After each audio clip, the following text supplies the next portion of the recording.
Second in Class C is Andrew Lightstead and Imran Khan. Andrew Lightstead out there at the moment, and he is the driver that could take the championship away from Steve Cheetham, but right now it's advantage Cheetham. Just on the way back past me on a flatbed is the 72 Lotus Elise S2 of Andrew Winchester that is heading back to the paddock.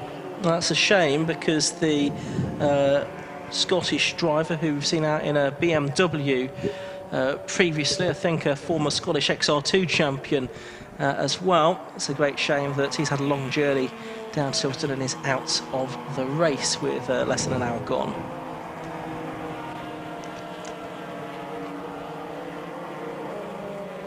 So we've got the 25 car of Darren Ball in third place going past me. Oh, we've got something coming out of the back of one of the Seats here, the one that's just down towards Brooklands Corner, and whether it was just overfilled with fuel or whatever, I don't know what, but there was a fair amount of liquid coming out of the right rear corner.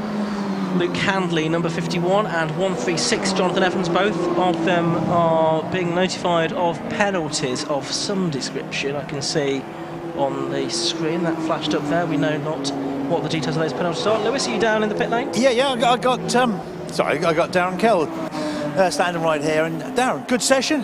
Yeah, it was good. First time on this track for me, and first time in the dry. So unfortunately, we didn't get a chance to test the car prior to the event, so we didn't really have an optimal setup. But yeah, it's okay out there. It's okay. Yeah, the lad's gone out. James, he's going to pedal the MX-5 around. Yeah, James is a fair bit quicker than me, so I would suspect his lap times will be a bit faster. But let's see. He enjoys this car, so he's quick on this track. So yeah, he should do okay. Good luck. You know that I can see it's a family affair, so that's good. That's good news, and I take it you all enjoy it. Yeah, we all have a great time. We really love the enduro events. It's a it's a nice, relaxed, sociable atmosphere, and we all have a great time when we do it. Right, no, thanks very much, and best of luck for the finish. Cheers. Thanks very much. Back to you guys. Yeah, and you're right. The 118 Mazda's back in. I was talking to, I've forgotten, it's James. Is that his? Darren Kell. No, the driver 118. Yeah, Johnny. I was talking to Johnny. He was saying it's that the temperature's at 130 on the gearbox, which is a little bit high. I don't want to ruin it. Anyway, back to you in the comms box. Yeah, Ian, have you looked at that Seat? One of the identically liveried Area Motorsport Seats was spilling liquid from the right rear corner. Okay, last time through. Not picked that one up. It's such bright sunlight, I can't actually see the numbers on the side of the car. Well, I'll try and pick that up. It's Darren Kell and James Kell that we heard from there, though, with Lewis, the 68 car, sixth. Yes, here we go. Here's the leaky one going through. It looks like the car that was leading the race.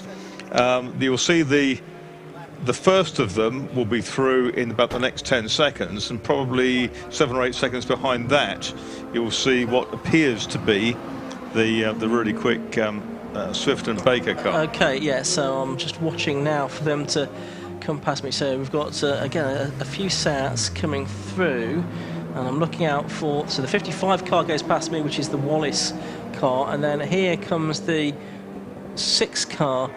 Well, from here, I'm a fair distance away, I couldn't see any sign of any fluid going down. Let's have a look at the lap time. It's just on its best lap of the race, the best lap of the race as well on that lap, a 2:20.49, Marcus, so it's going pretty well. It's going pretty well. Back up into 21st position now. More activity out there in the pit lane. They're still trying to get that Mazda sorted, I think, down there in the pits at the moment. Maybe it's just on fairly quick right-handers that it's doing it. Possibly. But it certainly is doing it. Yeah. Hey guys, it's Andy Waters who's just jumped in for Ivan Mayers in 316. Okay, thank you very much. That's another stop that has been made then, as we now pretty much are at the 1 hour mark, just a minute shy of it here at Silverstone in the Tequila Club Enduro Championship race, final round, the 8th and final round of the season. Matt Wallace has been shaken down a bit, hasn't he? Because Hind is now in 4th, Salisbury 5th in 8 and 331 respectively. Matt Wallace is in 55, he's in 6th place, not far ahead on the track of the sister car. interestingly, all of the top 4 now lapping in the 2:22s as well. So the pace is coming down. Actually, they're getting quicker and quicker. Possibly as fuel loads come down, I suppose. What was the practice best? Practice best was a 2:24.61, probably in slightly greasy conditions still at that point. Track's a bit in a bit better nick now. I can't even see much evidence of dampness even offline now at my part of the circuit, which it could do for the pre-lunch races. So, coming up to the hour mark here at Silverstone, let's give you a quick rundown on the order as the 27 Clio comes in. That's Adam Morgan in to hand over to Will Beach. But it's number 33, Luke Sedrikowski, leading from number 77, Joe Taylor in second place. There were 3 seconds between them. In third place, number 25, Darren Ball. In fourth place is number 8, Rory Hind. Fifth is 331, Rob Salisbury. Sixth is 55, Matthew Wallace. Seventh is 78, Kevin Dengate. 8th is 43, Steve Cheetham. 9th is 719, Pip Hammond. And 10th is 82, Aid Wotton. Now there is a Porsche, sorry, not a Porsche, a Lotus that has just headed down the pit lane, and don't think that was Joe Taylor. I think it must have been the other one. Just running you through Class B. Class B being led by Steve Cheetham from Pip Hammond, and third Johnny Evans at the moment. And Class C is still Ben Hyland from Andrew Lightstead and Sam McKee. That's the way of things at the moment. The last time through, better news from the 8 car, because there was nothing coming out of the rear quadrant. I just do wonder whether something had down in that corner that would leak. Not sure. Can't quite visualise. No. But it was quite impressive when it was happening. Well, whatever it is, it seems to have solved itself. So. It does, and the car's going out at a decent lick, so hopefully all good as far as that's concerned. So as we've now hit just gone past the 1 hour mark, I would think that those cars that haven't stopped yet probably will be doing so. Certainly none of the first 3 have. We've obviously had an unscheduled and non-mandatory stop for Rory Hind, who will need to stop again. Likewise, I think we've now had Kevin Dengate. I think Kevin Dengate's in the pits at the moment, in actual fact, to hand over to Chris Lovett. Yeah, that's correct. They're up the top end of here, and also the Lotus, the 100 Lotus in here, and the 210 BMW, as well as the Beach Morgan 27 car. Yeah, thought it would get pretty busy down there. Yeah, 136 is also here, and just coming in is 152. And need eyes in the back of the head right here, to be honest with you. Yeah, it's going to get busy, I should think. I can see that the Tim Gray BMW M3, as it now is, that's down into the 222s fairly quickly after he's got into the car. He's done a 222.3 and then a 222.4 straight off the rear. So that's right down on the pace, isn't it? Yeah, it is, but running in 27th position at the moment, having made it stop. But I wouldn't be surprised if that was contending for a top 6 or something by the end. Another car coming in is the Rory Hind car, so he's now in. Darren Ball's also in, Ian, as well, in the 25 car. And so too is 46, which is Will Ashmore in the Honda Civic to hand over to Matty Taylor. That's the Army Motorsport run car. And also in, and you'll get bored of me saying this, is the Class C leading Ginetta, the Want to Race Ginetta of Ben Hyland and Luca Hurst, number 40. Luca Hurst will be taking over that car for the second part of the race. So you can see how busy it is getting down in the pit lane now on screen, with the Lotus in there, number 100. That's the car of David Alexander. Lewis down there. Yeah, I've got a touring car racer with me, Adam Morgan. He just jumped out of the 27 car. Good session? Yeah, it was good. It was obviously we've got to come in and do a stop-go 30-second penalty, so we thought the best thing strategy-wise was to get it done as quickly as possible, and for us we were praying for a safety car, and that happened straight away. So yeah, that kind of nullified that a bit, didn't it? That helps a bit, because obviously then we can catch back up and get back on the pack. So it was felt like a good stint, you know. Managed to move up through the order. Will's just jumped in now, so head down and push forward. Yeah, so how did the season of touring cars go? It was one of those years probably one of our worst years. We had struggled in the beginning of the season with our engineers, trying to overdevelop the car, I think, and try some things we weren't really used to. And halfway through the season we swapped engineers, and then the next race we had 3 podiums. So we've still got the pace, the car's still quick. Loads of changes for next year to the car, a bit more development work, and hopefully be nearer the front in the touring cars next year. Well, we look forward to it, Adam, and it's great to see you here at Club Level Motorsport. Thank you very much. It's been a great day. You know, I've really enjoyed these events, and you know, 750 Motor Club, it's been great. So hopefully back again next year. Okay, great to see you. Thanks very much talking to us, and yeah, still an awful lot of action going on here in the pit lane, where the Lotus, the 100 loop. Yeah, no, 152 is a bit of driver changing, and the 25 car. I'm not sure if Darren is. Has Darren got Darren's going solo. He's going solo, yeah. Yeah. That looks like they're doing some work on the front left. Oh yeah, they've got the tyres off. Let me go round here, not to get in way of the thing. I think. Not sure what's going on. Yeah, it looks like it's not quite as planned, is it, down there? No, I'll get back to you on that one. Okay, give us a shout when you've got some more information, Lewis, as we watch what's going on the screen, and it's the RS Components car once again going through Pip Hammond, and then no cars at all on track. Darren and James Kell have got a warning now. That's come just after their pit stop, so I wonder if it's a pit stop infringement. There's various infringement for speeding in the pit lane, or for not stopping for long enough, or not refuelling in a safe manner, that kind of thing.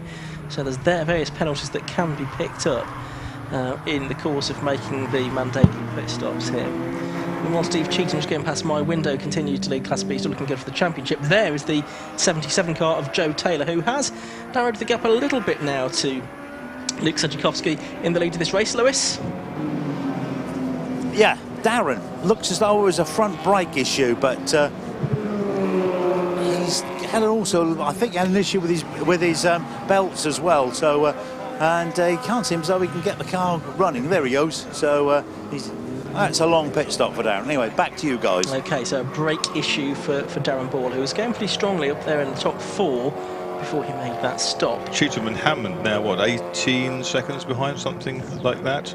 Yeah, 18 seconds between them, yes, at the moment. And they're in 5th and 6th overall, but yet to stop, of course. Heading down the pit lane is number 36, Sam McKee, in his BMW 3 Series. That's to hand over to Cheshire driver Adam Meeland for the second part of the race. Sam, still a relative newcomer, I think only now in his 3rd year of racing. Lewis, more news in the pits. Yeah, the car number 40, which is a GT40, Ginetta GT40, Ginetta G40, and I've forgotten who come out now. Ben Highland. Ben Highland. Sorry, Ben. Right. You just told me, but you know, I'm a goldfish actually. It's been a long weekend. Yeah, we did the 6 hours yesterday. And Luke about to get in? Luke is about to get in. Yeah, we're just struggling a little bit to get our fuel in. We're well over our 3 minutes. So yeah, we've come in first place in class, which really pleased with. But Luke has got a bit of work to do, which I'm no pressure, but I'm sure he'll be the man for the job. Any modifications to the car? No, this is the problem. We're running a totally stock GT5 car, fresh from the Ginetta GT5 Championship. So usually in that class we don't do refueling. So yeah, we're just working with what we've got. The car's quick, but yeah, it is what it is, and Luke will do a good job, I'm sure. So. Well, I know he's got a mechanic to belt him in, so you got away with that job, haven't you? I nearly jumped in there, yeah. Okay, boys, and yeah, have a good one. Thank you. Okay, Ian, back to you. Yeah, if that was a slower stop, I guess that could be good news for Andrew Lightstead and Imran Khan, who've yet to make their stop, who were second in that class but really need to win it. And if they win their class, Steve Cheatham has to win Class B, which he is doing at the moment. So that could potentially get a bit interesting, depending on how the pit stops play out within Class C. Got Ball and I think that was Tim Gray right on his tail going through onto the Hangar Straight. Here they are with the Joe Taylor, Sedgwickowski right behind them, and Joe Taylor in behind them. And this is actually not helping Luke Sedgwickowski, but he must be due to pit stop fairly shortly. You would think so, yeah. You just wonder if people are hanging on just in case there is a safety car. They don't want to pit, and then there is a safety car just after they've made their stop. Look at that, Tim Gray's putting himself up the inside of Darren Ball going through Woodcote. Yeah, and they are yeah, they are on the same lap, so that is for position. It's for 17th position, and yeah, Tim Gray, I think, has gone through at Cops there. So Tim Gray up another place. I told you, but he's looking good for the top 6, I reckon, before this race is out, if not a little bit more than that. So there is Sedzikowski and Taylor, and the gap between those is down to 1.3 seconds now as they head towards you. The thing is, they've got cars ahead of them. They're trying to lap that are, well, they are barely, if at all, quicker than Marcus. Yeah, it's incredible, isn't it? There's some very good potential for speed down the field, but it's doing it all the time. And here comes Darren Ball popping out of Tim Gray's slipstream down towards Stone. Still behind them is Luke Sedzikowski, race leader in number 30. You kind of think it's not really, yeah, it's not really worth Sedzikowski trying to get involved in this, because he could easily come a cropper as Ball locks up a bit there, and could cause a problem. But Lewis is down in the pit lane. Yeah, thanks very much there. Yeah, I'm looking at the 79 car, which we know is Andrew Lightfoot and Imran Khan. They look as though they've just actually refueled it. Imran getting in behind there, ducking down behind the into the seat. So, like I say, it's Andrew's running around there to belt him in from the inside. So looks as though I'll get a chat with Andrew short. Okay, well, for the moment, Lewis, I'll pick up because we've got a challenge going on for the lead of the race here. Joe Taylor was looking down the inside of the BMW there, Marcus. Yeah, that was very, very close, wasn't it? And Joe Taylor had to kind of get out of the way pretty quickly because the the hole he was diving into very, very rapidly closed. And it was all fine. It was Luke Sedzikowski's corner, but it was lightning reactions from Joe Taylor. It's lost him a bit of time as well, hasn't it? Yeah, it has. So he's a few yards behind now. But probably we're going to have pit stops before much longer. I'm going to watch them through this time, see if either of them or both of them possibly dive into the pits. No, they're both taking a wide line. Oh no, a very late decision there by the Joe Taylor goes in through. Yeah, very late decision by Joe Taylor to get into the pit lane. So he's gone a little bit earlier than his rival, and possibly trying to steal a march there. Whether it was a late call on the radio or just a very late decision by Joe to dive in that time. I think he probably saw that there were the BMWs ahead of Sedzikowski and that he was going to struggle to get through them with very similar lap times, and thought, you know, there's no point with going around another lap and getting stuck in that maze, because I might as well do my own thing, come out and hopefully get a cleaner track. There he is in the pit lane, Joe Taylor. Of course, he's driving solo, full 2 hours of this race on his own. There's 48 minutes of the race left to go. Lewis is down there, I think. Yeah, I got Andrew Lightstead here, so he's just getting his safety kit off. Andrew, a good session, but I did notice some mud on the front bib of the BMW. Yes, I did go across the grass once coming out of Beckett's, but you know, these things happen, don't they? So I was trying to keep up with the Ginetta. He's got a little bit more pace on us, I think, today. Certainly the first driver. Hopefully the second driver may be a little bit slower. But I found a nice rhythm at the end. I think I was pretty consistent in the 133, so hopefully that's enough to keep us in second place, if nothing else. Was that the white and orange Ginetta? Yes. Yeah, they had a long pit stop because they can't refuel it very quickly. Well, that's good news, isn't it? It is good news, yeah. That's what we like to hear. I have seen them, they were really fast at Croft, set us fastest lap a second, faster than what we can manage. I was just talking to them, and they're having trouble refueling it. So that's good to hear, without sounding too cruel. Yeah, the next one is how's Steve getting on? So well, he's in the pits now. Okay, anyway, I'll come back and see you later. All right, brilliant. Cheers, thank you. Okay, there we go. That's the news from Andrew, and the championship battle. We'll have a look at how Steve's doing up here in a moment. Back to you, boys.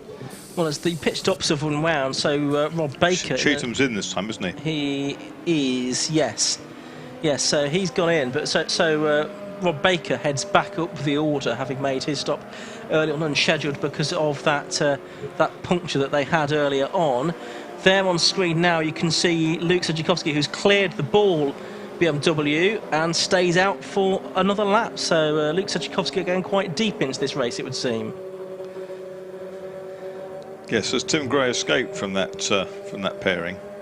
Looks like he must have done. Yes, he's 4 seconds clear of Ball now. So that's a bit of a change around there. There's another car just about to head into the pit lane. Now, I think most cars have now made their stops. The car that is coming in is the Civic, and that's unscheduled because that's the second time that's been in. That's the Matty Taylor and Will Ashmore car. So we've got two Seats together, one of which, the second of those cars, is the race leader, and that is Rob Baker now, who's taken that car over from Carl Swift. We've seen Rob race the Civic Championship a year or two ago, and he goes through there to complete another lap, back up into 7th place now. And that is for position if he gets past that Seat, but that Seat ahead of it hasn't made its mandatory stop yet, so it's a little bit false. The cars that ahead of it that haven't stopped yet are the race leading car, the Wallace car, the Pip Hammond car, the Huxley car. The Joe Taylor car has, of course, now stopped. We'll drop down the timer screens. Lewis. Yeah, I've got Dad Cheatham here. Ernie, that looked like a well-planned and executed stop, Ernie. Yeah, we've really worked at it, you know, because he's had 2 chances of winning the championship overall. Unfortunately, at Open Park he got took out after 15 minutes running, and the second one we made a bit of a hash of the pit stop. Took us 10.5 minutes. By the time that, I think they'd all gone home by the time we got going. So that put pay to that. So we really had to get everybody together and do a few checks. So now it's really down to, you know, in the lap of the gods now, I would say. Okay, Ernie, keep your fingers crossed for you and Steve. Yeah, thank you. Okay, guys, back to you in the comms box. Just over 40 minutes of the race left to go now, and it is looking good for Steve Cheatham, and Lewis reporting there. It looked like a pretty smooth stop that time, which has, as we're hearing, been a bit of a problem in the past for Steve. So we'll see how everything slots through after everyone has made their stops. Of course, there's no window at all here, so the stops can be made theoretically at any point in the 2-hour race. Sedgwick's gone through again. That's 31 laps down. Yeah. Matthew Wallace is currently second, but he's virtually a minute behind. He was about to be overtaken by the former leader's car, now in the hands of Rob Baker of Area Motorsport. Lewis. Yeah, looks as though we've got the Sharp brothers in there with their Porsche 968 doing a stop. They've put the fuel in, and then they're doing a driver change. Andrew getting out and Charlie getting in. Back to you. Thank you very much indeed. So that's the car that is running in. Looking up the grid, yeah, 17th at the moment, of course, but with that car later than others making it stop, then that's a BMW that's out of the race. It's been towed from out of my view back into sight. It's the 316, the Taylor Yates Alive Motorsport car. Yeah, so that's Andy Waters, who was due to take over from, well, he did take over from Ivan Mayers, but not for very long by the looks of it. Yeah, that was out of my sight, but it's now been recovered and it's being towed on a strap back to the paddock. Yeah, so looking at it, there's a few cars that have fallen by the wayside already in this race. So we've lost the Guerrier Tamplin MX-5 and the Ferguson Andrew MX-5, the Bailey Schlavitz Golf, the Winchester Lotus, the Racing Cook TVR, the Dayburn and Trigg Ginetta, the Mercer BMW, the Tomlinson and McGregor Mazda, and now the Mayers and Waters BMW. So I think 9 cars out of 40 that started it, well, I think out of just more than 40, 42 possibly that started it, now out of the race.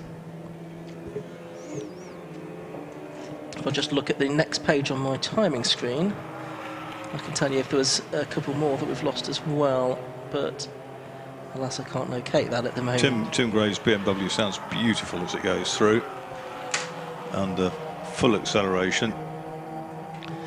As into pits comes another of the, well, actually it's the TVR that had been back out again, the Dean Cook and Andy Race TVR, the 89 machine back in. There's on screen now is the race leading car, Luke Sedgwickowski, gone deep, an hour and 18 minutes into this race. So you'd think shortly he will hand over to David Whitmore, but the lead driver and the championship sponsor indeed, leaving nothing to chance here and trying to do as much of the work as he can himself. But they are well matched, did you say? They are. I think they're pretty even, and they. Yeah, because of course the fastest lap that went to Swift and Baker, didn't it? So they're not picking up the fastest lap point here. So just feeding that into my famous spreadsheet. So they'll pick up 15 points. Taylor, as things stand, well, if he gets back up to where he was before the stop, he'll get 12. and that would leave Taylor winning by a single point. But if Taylor can only get third, and I don't need to tell you that will mean he'll be behind by a single point. So really, Taylor needs to get second here, assuming Sajakowski and Whitmore can win this, which I don't think is a foregone conclusion, because of course we've got to watch for Rob Baker now, because they made their stop early, and I think also saying they've not really lost anything by stopping early for that puncture. So they should still be good for this, for a win here possibly. Another of the Seats has just come through on a really odd line through the loop.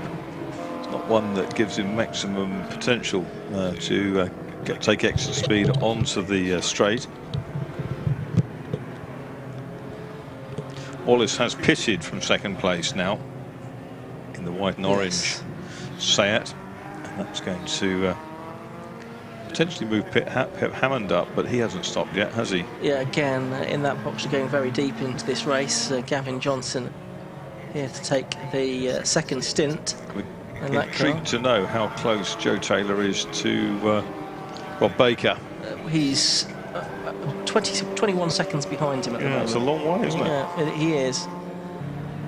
Both of them having made their stops. So the really intriguing thing is what happens when Whitmore takes over from Sajakowski, where they feed into all of this. Yes. Just looking at the Class B situation, obviously Steve Cheetham has made his stop, but Pip Hammond hasn't, and neither has Luke Handley. But everyone else neither was Steve Dolman. But Steve Cheetham therefore should get ahead of those Class B cars once they make their stops and go back into the Class B lead.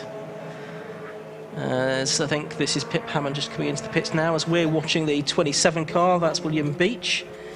Action going on. There's some work going on in the pits, and that is on the Dengate and Lovett car, isn't it? Well, can I just update you on that? Yeah. I actually don't think so. I think that's just been ruled out. I think it's got a broken tie rod. Kevin, I think, is getting underneath there and having a look, but this right rear wheel's got an awful lot of camera on it. Kev, here's Kev. That's correct, sorry. Yeah, that's a broken tie rod. Yeah, broken rear tyre rod and front strut, so that's us out, unfortunately. I think the old girl's done you proud. You need better maintenance on it. Yeah, no, we had a lot better result, obviously, in the road sports, and we was going well up until that point. But yeah, with the time we've got, I don't think we're going to make enough difference to get him back out. So. Okay, Chris. Anyway, tough luck. Yeah, early shower for them. Ooh, just behind me, and then to see that sneak up is I'll just mind my way past there. Is the 119 Johnson Hammond car. Back to you.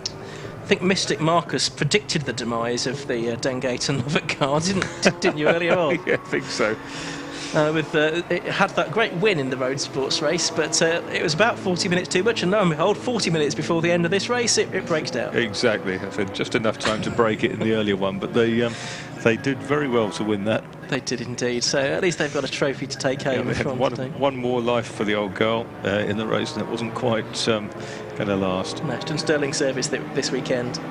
The Red Rascal car. There is William Beach then. He's taken over that car from Adam Morgan now, as we were hearing from Adam a little while ago.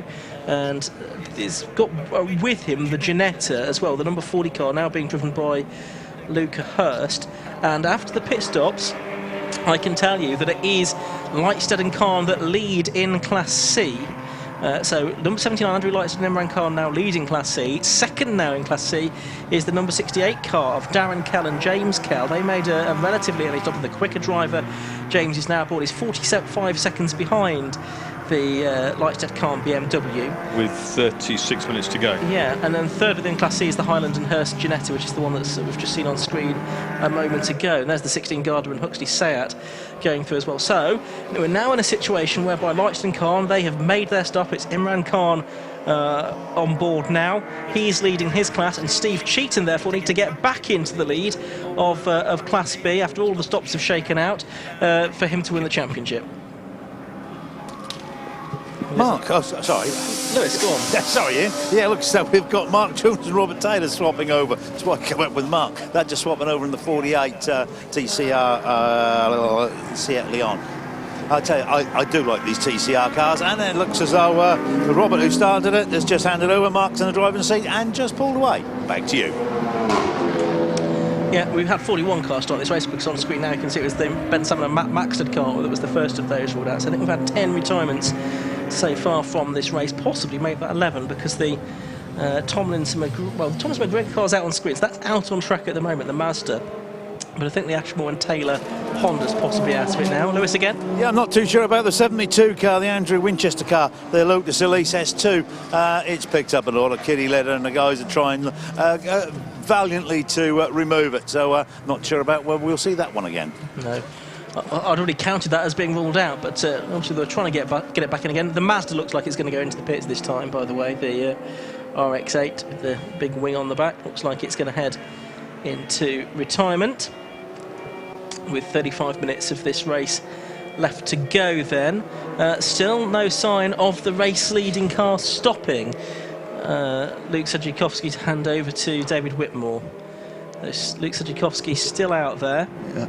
David presumably would quite like a go. Oh, what a big spin down. I think that was... Where was it? Yeah, just on the exit of Beckett's, isn't it? Exit of Beckett's, isn't it? Out of my sight, just before Chapel Curve. It's the 136. 136, yeah, which is the Jonathan Evans Tom Barlow Class B Boxster. Let's have that moment. The Cayman, I beg your pardon. It's a Porsche, certainly. He was visiting the Porsche Centre, I think. Yeah, not far away, Lewis. Yeah, we're down here with Pip Hammond, who just jumped out of the Porsche. I think you were leading the class at the time. Wonderful. I don't know. Steve got out of my sight, so I don't know if he'd pitted or not. But yeah, he had. Okay, well, we really, honestly, don't have the pace to match Steve, and we haven't really done all year. But it's really nice to be up there in podium contention, and it's really good for our championship for coming second. Well, yeah. So obviously, Steve thinks he's got a bit more pace. Yeah, I mean, they've got a few more years of development in that car, and Steve's a hell of a driver as well. So we've taken this car on mid-season, and it's gotten a bit better every time. Obviously, Gavin's out there now, going to do the final stint. But yeah, this event so far has really gone to plan for us, and we've got our friends from RS here with the truck, and Ian from Outback, who's another one of our partners who actually jumped on and helped us with the fuel stop there. So you can't have any better of the partners than that. That was great news, and hopefully, you're going to see you back next year. Fingers crossed. We don't know yet. Is the honest truth of it. There's a few different ideas in the pipeline, but the Boxster's been good to us so far. So if everyone's still smiling at the end, then it might get another chance next year. Okay, Pip. Thank you very much, and best of luck for the rest of the race. Thank you. Cheers. Thank you. Okay, and 52 has just made it into the pit lane. That's the Steve Dolman Porsche Mazda MX-5. Yeah, and that's one of the other Class B cars that was ahead of Steve Cheetham, but now won't be, having made its stop. So Cheetham now only has Luke Handley ahead of him, and Luke Handley, who's going solo, has yet to make his stop. He's still continuing on. He's just gone past my window. So Luke Handley now the Class B leader, and he's the driver that could actually stop Gavin Johnson and Pip Hammond from taking second in the Class B Championship, just depending on how the results go between those two. We were talking about Tim Gray being bound for a top 6 finish. He's up into 7th at the moment, and but he's quite some way behind the Owen Fitzgerald, number 8 BMW. Yeah, but there are 1, 2, 3 cars ahead of it that haven't made their stops Yeah, yet. that's right. Yeah. So he will finish in a net top 6. Yeah, it looks that way.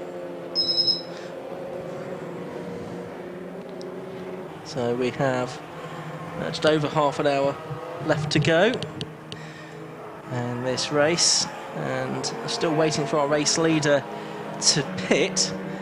Still about 20 seconds between Carl Swift in 3rd and Joe Taylor in 4th. They'll move up to 2nd and 3rd, certainly, because... Yeah, the Huxley 16 is currently shown as 2nd, isn't it? Yeah, that's again gone deep into this race. Yes. Yeah, no sign of a pit stop having been made by those cars yet.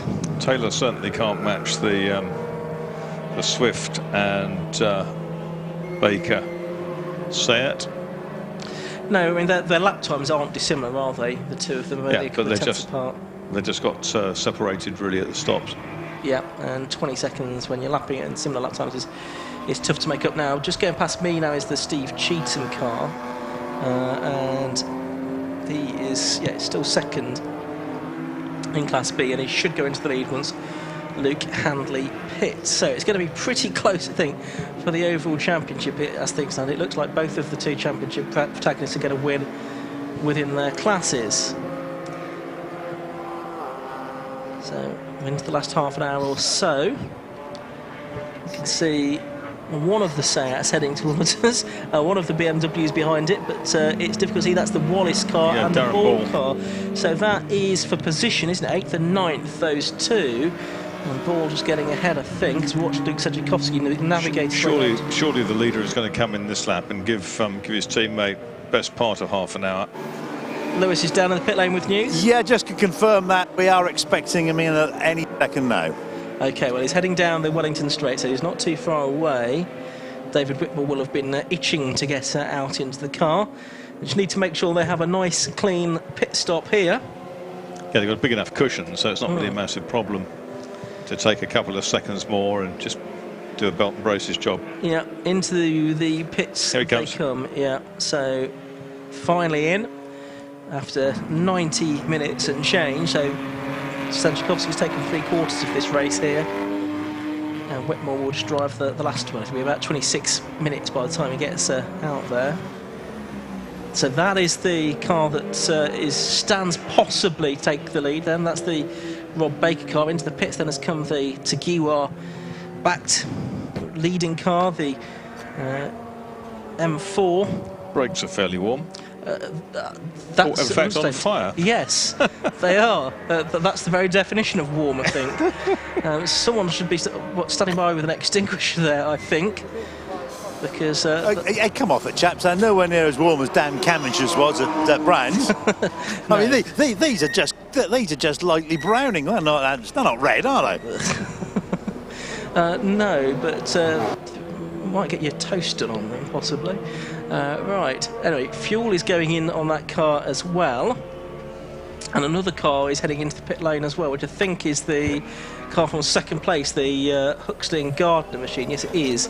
Yeah, the 16 machine going in. Yes, that is a lap down though, isn't it? Because it's Swift now second, Taylor now third. Yes. They're a lap down, and then the Huxley car, which is pitting, you say. Yeah, so that's about to go into the pit lane and make it stop. But all of that work being done on the 33 car, they have a wheel alongside, ready to go on, Lewis? Yeah, absolutely. I was about to say the same thing. Looks like they're changing the front left-hand tyre.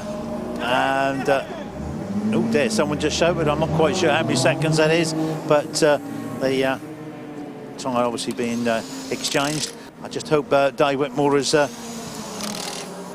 going to be just cautious there, because the rest of the tyres will be warm and that one will be cold. But yeah, we'll grab hold of Luke in a few moments. Back to you. Thank you very much. Yes. So the one we've yet to see then is Luke Handley. I think he's the only driver in the whole field now who's yet to make his stop. So I hope he remembers.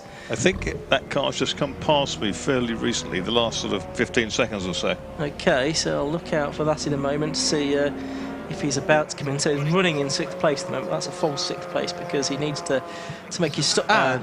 No, who's that? Oh, that's the 331 car, isn't it? That's had a moment somewhere, which is that's the Salisbury E92. There goes the Rob Baker Seat, halfway now down the Wellington Straight. Where's the BMW in the pits? It's still in the pits. Yes, it is. It's not going to come out a long way ahead, is it? No. Because, I was just going to say, car 210's got a 5-second penalty. Lewis? Yeah, I was about to just sort of go 1, 2, 3. That looks as though, let me say, the 33 car is about to go. Look for Baker, Ian. And I can see we've only got a few seconds to go. Baker's going past me now. It's going to be touch and go. It's go from here. And it's going to be very tight as they get through Copse Corner. So I don't know if we can get the shot coming out of Copse towards Maggots. And we'll have a look at that to see who arrives in the view of Marcus Pye first. Is it going to be the Seat or is it going to be the BMW? It's got to be the Seat, hasn't it? Because the Seat's now down here on the tail of the orange Porsche Boxster, the 76 car, and has gone through. We have a new race leader by the looks of things. Yeah, well, I thought that might happen because they have been making sort of steady progress. We haven't had the Beamer yet. Here is the Beamer. So it's a bigger gap than I thought it might be. It's a much bigger gap than we thought it would be. And right behind the Beamer, like 15, 20 yards, is Joe Taylor, who flings the Exige through the flick-flack down here at Beckett's and comes out onto the hanger straight right behind him. Yeah, of course, up to speed, up to temperature is the Joe Taylor Lotus. With down mismatched front tyres, the BMW, so it's not going to handle terribly well initially. Interestingly to see how it goes through Stowe Corner then. The BMW pulling away a bit down the hanger straight, but into Stowe, the right-hander they go. Remember, these two battling over the Class A Championship title. And as things stand, I think this would be good enough for Joe Taylor. But only just. I'll check the maths on that in a minute. Lewis. Thanks very much. Yeah, I'm down here with Luke. Luke, you had a good run in the 33? Yeah, it was going well. Obviously couldn't keep onto the back of the TCR car at the start of the race. He pulled away, but I managed to keep Joe behind me. It was a bit of a weird feeling, really, because I know what we've got to do to win the championship. So, sat there in second place with Joe behind in third. I know that doesn't get the championship. So, yeah, it's kind of... We're hoping that, well, not hoping, but things need to happen to other people for us to win, so... Yeah, Carl had a problem. He had a rear puncher. Yeah, OK, that's why he pitted, was it? Yeah. OK. Well, yeah, I guess it doesn't really matter, though. He would have been within his fuel stop window, so he would have pitted and fueled and driver changed and carried on, so I guess they're still in the lead now after our pit stop. Well, I'm not too sure. I can't remember. But anyway, and you know, the pit stop couldn't have gone any better. You changed the wheel and the valve started to leak. So that was luck. Yeah, definitely. Yeah, I had a bit of contact after the safety car behind the back marker, and obviously it bent the valve, and I didn't actually have any problems during the race. But then when the guys came in and tried to let some pressure out for Dave, the valve started leaking. So luckily we had a spare tyre and we could swap it over. No, that was the reason for the exchange. Anyway, well, sometimes you just need that a bit of luck. Anyway, hope all goes well in the next 30 minutes, Luke. Yeah, thank you very much. Cheers now, back to you boys. So those two cars then, the two championship battling cars for Class A heading into Cops Corner once again. It is still David Whitmore ahead of Joe Taylor, but they were separated marks by only 0.6 of a second as they crossed the line. Exactly. It was interesting because Whitmore was much slower into Luffield, then he booted it. And coming out, he had a 3 or 4 car length lead, but then Taylor was quicker as they got going and pulled it back in. So there's just a matter of about 3-4 lengths between them as they go back onto the hangar straight. And Joe Taylor wants to try to get into the slipstream of the BMW. Wherever the BMW rides down the straight, he wants to be behind. The BMW's got that much more grunt. Extends it to sort of maybe 40, 50 yards, and there's 152's in trouble. Where is that? That's the Elise S2 of Cole Cavers and Ian Humphries, trying to work out exactly where that is. We just need the camera to pull out a little close to the edge of the track, that's for sure. It is. And is that at your end? No, it's not, I don't think. I think it is. Is it round Stowe? It's round Stowe. Yeah. I think it's just around the exit of Stowe somewhere. Possibly. Or down towards Club. Yeah. Oh no, is that me in there? That's you. That's hello. me. Give us a wave. It's out of my sight. it's down at your part of the circuit, even if it's out of your view. Anyway, so we've got 22 minutes of the race left to go. 17 seconds now the lead for Swift and Baker more to the point now over Sedgwickowski and Whitmore, who's now at the wheel, and Joe Taylor in third place. I now see where it is. It's on the exit of Aintree, way out on the outside. I couldn't see where the camera was stationed, and it's in a safe place in actual fact. It just from the foreshortened angle looked closer to the track than it is. It's a long way from the side of the track. Okay. So well, that's good news as far as the rest of this race is concerned. It is still very close for second and third overall, second and third in Class A. As things stand, this would give Joe Taylor the championship by 2 points from Sedgwickowski and Whitmore. Fastest lap of the race, of course, has gone to Swift and Baker. So as things stand, they're on for 16 points, and they actually the way it would finish after this would be Taylor 68, Baker and Swift 67, and Sedgwickowski and Whitmore only 66. So the top 3 in the Class A Championship, if it finishes like it is now, will be separated by only 2 points. That's quite something. But there's 21 minutes to go. Yeah, there is. I'm getting ahead of myself. I'm getting excited. Talking of 21 minutes to go, Luke Handley has only got 21 minutes in which to make his pit stop. The number 51 car. He's in 5th place. Whitmore's run really wide going out of Beckett's, and that would have lost him a little bit of time. There's 2 cars battling ahead of them down the Hanger Straight towards Stowe. They're going to pick them up either on the exit of Stowe or down into Vale. The Lotus should be able to take a little bit more speed through the corners. Side by side, the 2 ahead of them. There's the green Mazda and the orange car alongside it, which is a Porsche. And Whitmore comes up the inside. That's brave. And Taylor comes as well. And it's Michael Dowley's Porsche box that's in between them. Taylor's been balked. He has, hasn't he? He's lost a bit of time there as a result of that, which is a great shame. Battling for 2nd and 3rd on the road. I'd say this would give Taylor the championship narrowly. Luke Handley finally into the pits. Now, I think he was only about half a lap ahead of Steve Cheetham, so Steve Cheetham should emerge from this pit stop with a lead of about a lap, I would think. Certainly over Luke Handley. He'll drop back down the order, but he's about a minute ahead of the 2nd place car in Class B that's also made its stops. That's the Barlow car, as it now is, with Gavin Johnson 3rd in Class B at the moment. Yes, which was the car that Downey was battling with? Was that the 27?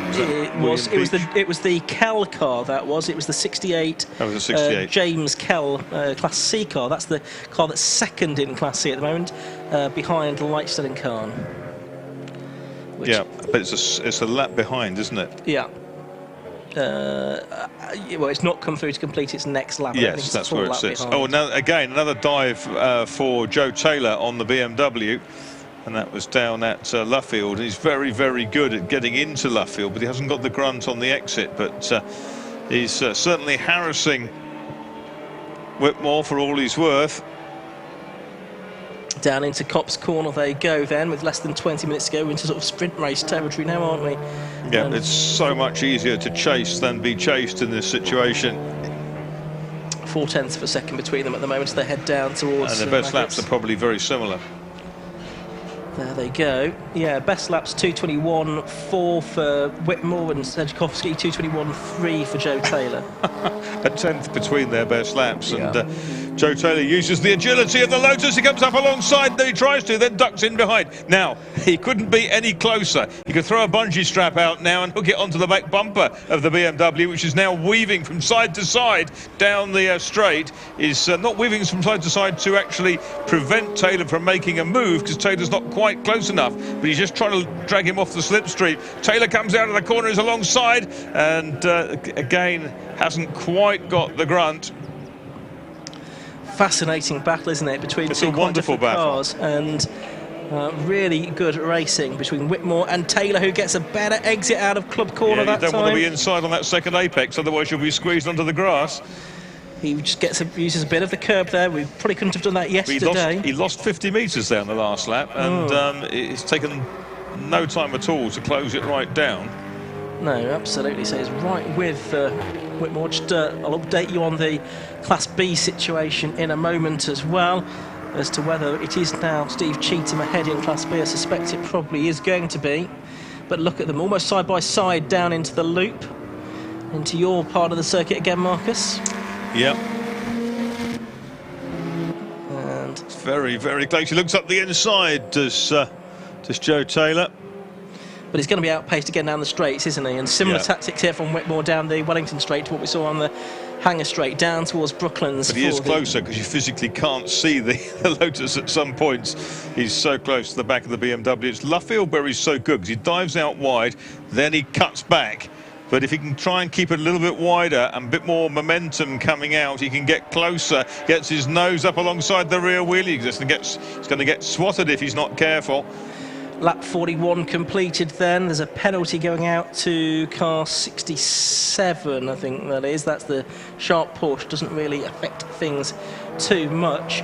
I will just wait. It's still showing Luke Handley in the lead of Class B. We need Steve Cheetham to come through again, though, which he's about to do, to complete his 40th lap and I think when he does, I'll see him flick over into the lead of Class B on my timing screen. There's that battle still going on though, Marcus. It's a wonderful chase, isn't it? And here he goes. See, the Lotus will come diving up the right-hand side, and he's got another car ahead of him. Again, you sit right under the wing of the BMW.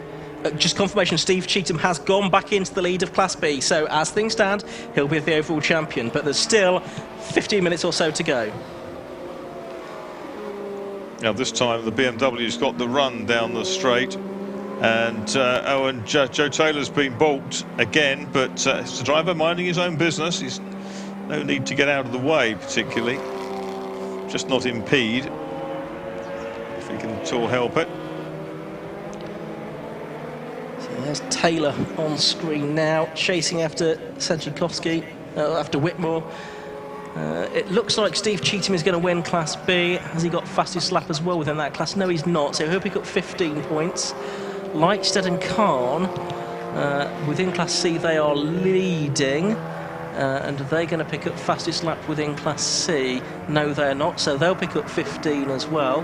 Looks like it's going to be 12 points for the Kells.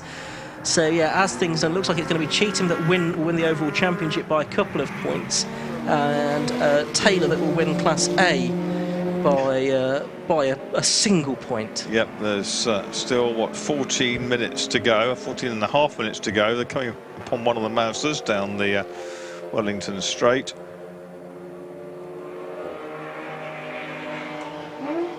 Yeah, still the fight for second place overall going through. It's the 66 Mazda, the Steve Summers, Neil Livesey, Graham McMurky. Yeah, Taylor's having to be very, very careful. He doesn't want to throw this one. I think he probably knows exactly where he stands in all this. Yeah, and the natural instinct, I guess, is to race the car ahead of you, but in reality, he would be perfectly well served by staying exactly where he is, because he's quite a long way clear of the fourth place car. And who has fastest lap in that class? The fastest lap is with Carl Swift and Rob Baker. Yeah. And it's that point, actually, that takes them ahead of Sajikowski and Whitmore to second in the championship as well. So unless that changes towards the end and can beat that 220.49... Probably won't if they're battling like this. No, I would have thought so. And they're lapping in the 222 now, so they're a couple of seconds away from that. Cheetham crosses the line again. Joe Taylor is absolutely behind. What are his lap times like behind the BMW? High 222s for both of these at the moment, compared to mid 221s, low 221s, which are their best laps. So second and a half off their best, which in the circumstances is not shabby. He's losing about 2 car lengths only down the Hangar Straight when he starts absolutely under the wing. And he can brake a little bit later than the BMW, not that he really wants to throw himself off. No, not at all. This is where he's so good, middle apex speed. In some ways, you know, he'd be almost well advised just to give the BMW 100 yards and yes, from a championship point of view. Yes, but he wants to race it. Of course he does. Because what he really wants to do is dive ahead under braking for somewhere like Village. Yeah, try and get through, and did it on track as well as... Oh, he's up the inside. He's up the inside, and he's made it through at Village, just as predicted. That was the one. Telepathy. Mystic Marcus strikes again. You're on sparkling twice in one day. Lord. So that is Taylor up into second place then. So if I just feed that into my spreadsheet, that will mean that he would win the championship by a full 3 points if it stays this way. No guarantee it will, because Whitmore's coming back at him now into Brooklands corner and is pretty close to the back of him, but not close enough. Now this is where historically in this race Taylor's been pretty good. Look at that, look, he gains quite a bit of ground through Luffield, and as they come out of Luffield now and towards Woodcote corner, Taylor will try and get a few yards between them. There's probably half a second or so. Where he'll make the speed if he can get sufficient. If he's still ahead when he gets through Maggots, he'll make 2 or 3 lengths through the twisty bits here. Yeah. Again, that Whitmore looked up the inside, didn't he, into Copse? That was quite brave. See what happens as they arrive with your Beckett. Here's the Lotus. It's got all the agility it needs. And yes, he brakes a little bit later. He's got about 7 or 8 car lengths. He dabs the brakes before he turns left. The BMW dabs the brakes as well. And as they come out, the Lotus has a lead of 7, 8, 9 lengths, something like that. And the BMW runs really wide coming out of the corner, and that's lost him any chance of any kind of tow. But even the grunt of the BMW is not going to make a difference into Stowe, I suspect. No, it doesn't look like it. He's halved the distance again. He's got it down to about 3-4 lengths. He has. Meanwhile, it's still Carl Swift and Rob Baker actually 20 seconds up the road in the lead of the race overall. Quickly in Class B, Steve Cheetham, number 43, leading 1:36 now, which is, I think, Tom Barlow at the wheel of that car now. Joe Taylor very, very quick through club. He's excellent in the middle bit between the two apexes, and that's going to make him some valuable time as they go up towards Abbey on this, the 44th lap. Third, by the way, in Class B, Gavin Johnson. Class C being led by Imran Khan. He's about a minute or so clear of James Kell, with Luca Hurst in the Ginetta third, as things stand, with 10 minutes of the race to go. Yeah. There's 33, the Tigua BMW. It's got lots of grunt, but it doesn't quite have the agility of the Lotus. The result is very, very even lap times as they go on to the Wellington Straight for the 44th time. There's about 10 lengths between them. It won't be when they get to Brooklands, though, Ian. No, as we see, the 67 Porsche, that's coming into the pits. That's to serve a penalty. That's the car of the Sharp brothers. But that Tchaikovsky and Whitmore car, it won the first 2 rounds of the championship, don't forget. But then... When did Porsche, whatever it is, get those dive planes on the front corners? There's nothing that left the factory, strangely. No, it's not at all, is it? They'd have done it had they thought it was necessary. I'm sure. But yeah, Tchaikovsky Whitmore won the first 2 rounds of the championship, but then had a non-finish at Spa, and they've also had a non-finish at Alton during the course of the season. That's what set their championship season back. 9 minutes to go now. Here come the protagonists for second place. We've almost forgotten that Seat that's out front. But there's 2 cars ahead of Joe Taylor going through Beckett's. I've just spotted the fastest lap of the race has actually now gone to Rory Hind and Owen Fitzgerald, a 2:19.79 that they have managed. So this is what Taylor wants. He wants to put those 2 cars between him and the BMW going into Stowe. He's got them, but where's the BM in all this? Yeah, he's not passed. He's got past one of them. Yeah, and he's got Gavin Johnson's car to pass as well. The Boxster next up, the ex-Porsche 924 champion. Yes, he'll get it, but it's just delayed him a little bit again. It has. Yeah. Hops over the curb as well. That probably just didn't help. Oh, there's a car off at, that looks like it's Club, one of the Porsches. Which one's that? Oh, it's hard to see, isn't it? It's a dark-coloured... Is it? It's not Steve Cheetham, is it? It's a dark-coloured car. It is. Looking at my timing screen to see if I can open that door, we might see which car it is, but sadly, it's impossible to see the number on that car from here. If it is Steve Cheetham, it's obviously very significant for the championship. So we'll see if we can get any confirmation of that. There's Tchaikovsky making his way Whitmore. through. Yeah. Whitmore. Tchaikovsky was in that car for so long. Yes, it's always like birthright, I think. Yeah, absolutely. The leading car has just gone through with just over 7 minutes to go, so they'll probably get 3 more laps out of this race. So I think 3 laps to go at the end of the one that they are on. Or the end of the one they're just starting, I should say, in the case of the race, even after this for Taylor et al. In fact, Taylor just goes over the line now, and his lead over Whitmore is now 1.8 seconds, so it has gone out a little bit. There's Steve Cheetham on screen now, so that's good news for him. I thought it was a car that looked like it was pretty much one colour all over. Yeah. Whereas Cheetham's is very definitely multi-hued. Yeah. So Steve Cheetham's still out there, which is good news for him. So it's still looking good for the championship.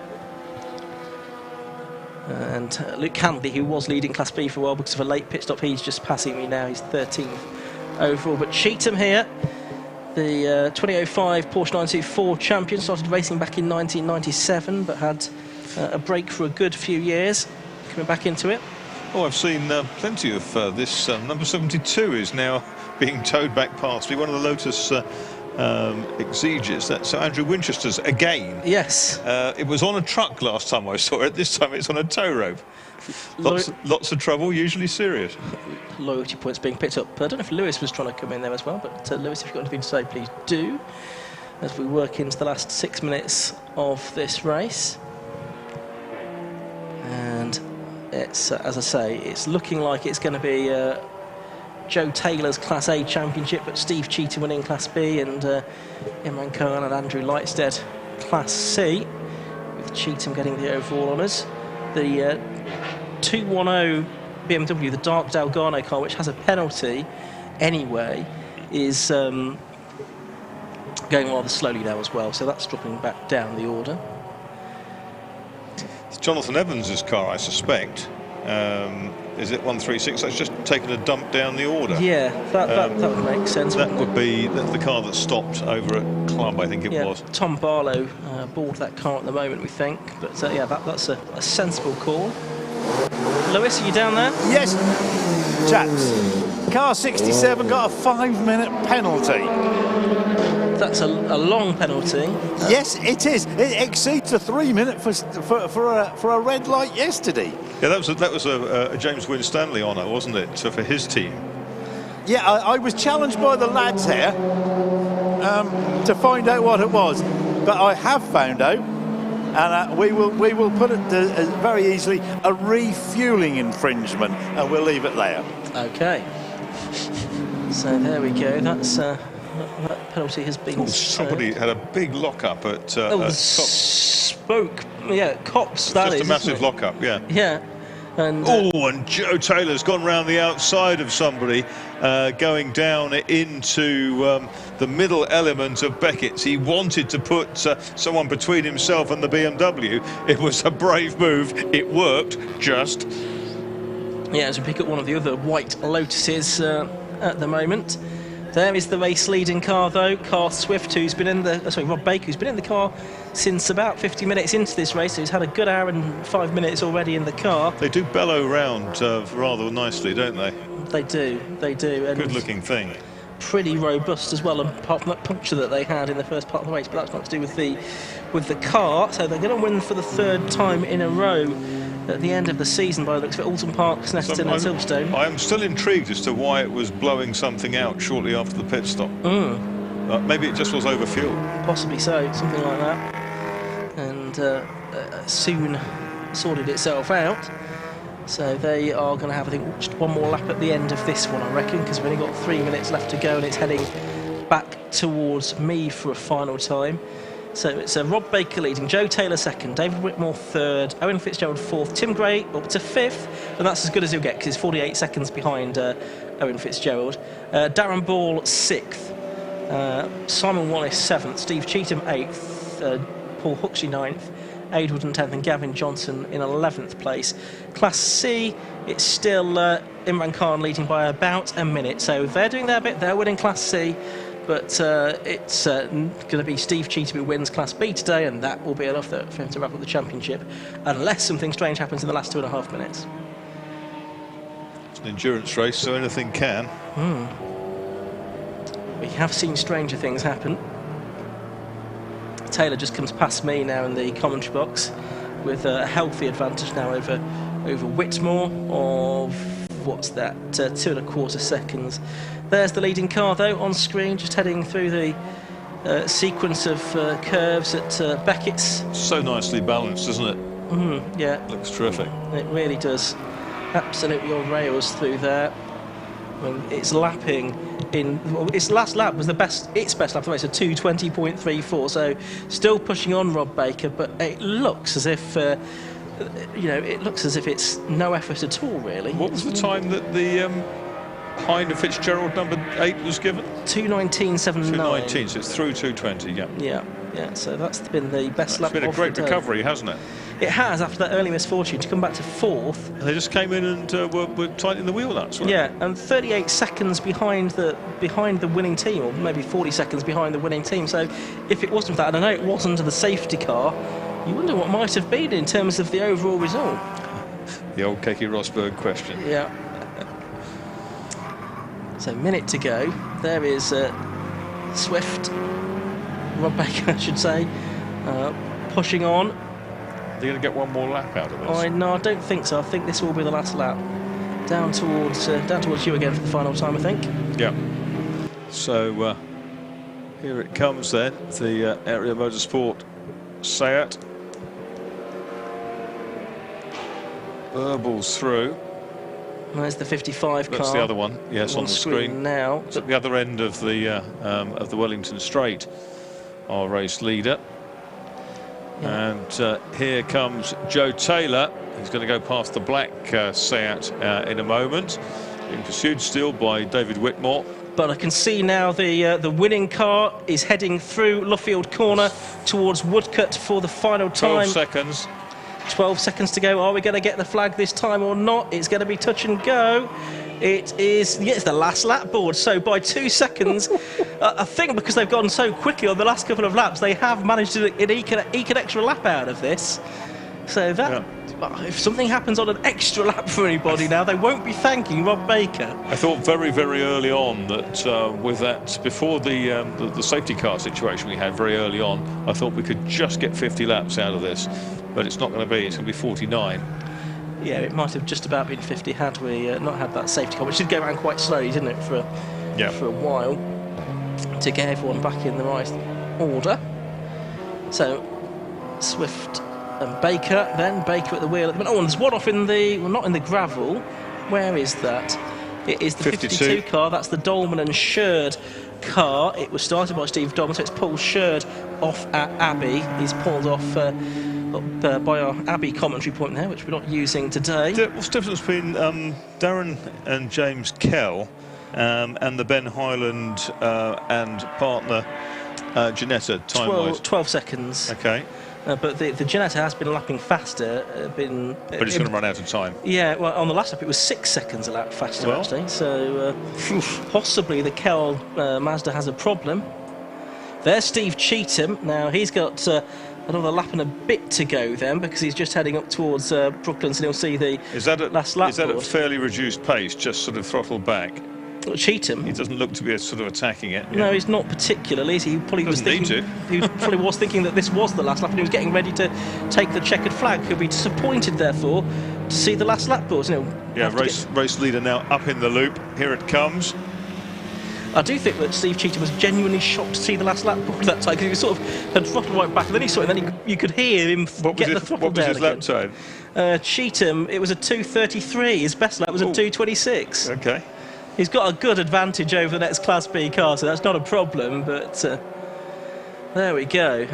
Steve Cheetham has got another 3.5 miles to do. Right, we'll do this again then, because here comes the number 6 car of Rob Baker through Luffield for the final time then, and it's going to be 3 wins in the last 3 rounds of the Tagiwa Club Enduro Championship out of Woodcut Corner, up to the line, checkered flag is waved, and that will be good enough for second place in the Class A Championship for Carl Swift and Rob Baker, unless anything strange happens with the 2 cars following them. They are heading through Luffield Corner now, though.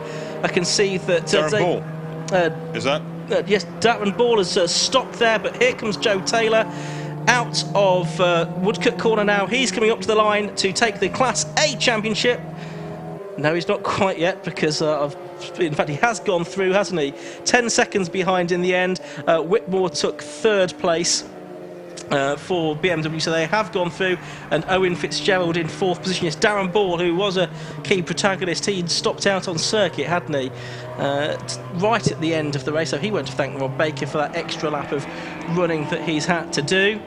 And we wait for our other class champions to go through. There go our Class C champions. They've just gone over the line now, but they're not going to win the overall championship, because the man on your screen now is going to. That's the number 43 Porsche Boxster of Steve Cheetham then. And Steve, who's had, he's had a very good year indeed. He's had 4 class wins, 6 class podiums within Class B, the intermediate class in this championship. He's had 5 overall top 10 finishes as well. We thought he was going to wrap it up at Alton Park. He didn't. We thought he was going to wrap it up at Snetterton. He didn't. He's made us all wait. He's left it to the very final round of the championship here on the Silverstone Grand Prix circuit. But he's turning his way through Luffield Corner now. The double apex right-hander for the final time. And this time, Steve, don't worry, you will see the checkered flag out of Woodcote Corner. He comes up to the line, he goes, and Steve Cheetham is your Tiguan Club Enduro champion for 2019. He wins Class B, he wins overall, he amasses 89 points after dropped scores and finishes 2 points clear of Andrew Lightstead and Imran Khan, who finish on 87 points. And then I think third in the championship should be the Darren Kell and James Kell effort from Class C with 73 points. Fourth and winning Class A will be Joe Taylor on 70 points. Fifth and winning second in Class A will be Sedgwickowski and Whitmore on 64. And Baker will be sixth and third in Class A, second in Class A, and fifth overall, 66, Baker and Swift. The Ginettas snatched second place in the class behind Lightstead and Khan on the last lap. It did, indeed, by 0.2 of a second. And Matthew Wallace and Simon Wallace move up into sixth place because Darren Ball was off at the side of the circuit, probably out of fuel, I should think. That means that the Kells only got 71 points, but that's still just enough to take third overall in the championship by my reckoning. So quick rundown on the results then. The win going to number 6, Carl Swift and Rob Baker. Second to number 77, Joe Taylor in the Lotus. Third to 33, Luke Sedgwickowski and David Whitmore in the BMW. Fourth to number 8, Rory Hines and Owen Fitzgerald, another BMW. Fifth to number 88, Mark Betts and Tim Gray, another BMW. 6th to 55, Matthew Wallace and Simon Wallace in the Seat. Seventh it will be, because Darren Ball didn't finish, we'll go to number 43, Steve Cheetham in the Porsche. 8th to number 16, Paul Huxley and John Carter in the Seat. 9th, number 82, Aid Wotton. And 10th will be 719, Pip Hammonds and Gavin Johnson. Class C victory will go the way of Andrew Lightstead and Imran Khan in 17th place overall, from Ben Hylands and Luke Hurst in the Ginetta, and Darren Kell and James Kell in the Mazda, pipped on the very final lap of the race. And overall, the championship then will be Cheetham be first. Yeah, Cheetham first with 89, Lightstead and Khan 87, and then the Kells third on 71 points by my reckoning at the end of the season. 71. Yeah. And then Taylor winning with 70 points from Baker and Swift on 66 in Class A. There we can see in the pit lane the winning team, the Area Motorsport Seats of Carl Swift and Rob Baker. So let's head down to Lewis Beals. Thank you very much, Ian. Yes, and an exciting end to the Tiguan Club Enduro Championship. Rob Baker just climbs out of the car. Carl Swift going round and shaking the hands of the 77 car, the driver, Joe Taylor. So nice touch there. Joe securing the title. Let's have a look. Carl, here we go. Punch withstanding, still managed to get it home first. Yes, so luckily nobody got a safety car pit stop, so we didn't lose any time on that. Great, thanks. So yeah, that 10-15 second lead that we got, we managed to maintain that, and Rob's done an awesome job bringing it home. We just had to wait and see what everyone else has done. So we're second in the championship from like 5th or 6th after Spa, so we've come back loads. It's had 3 in a row.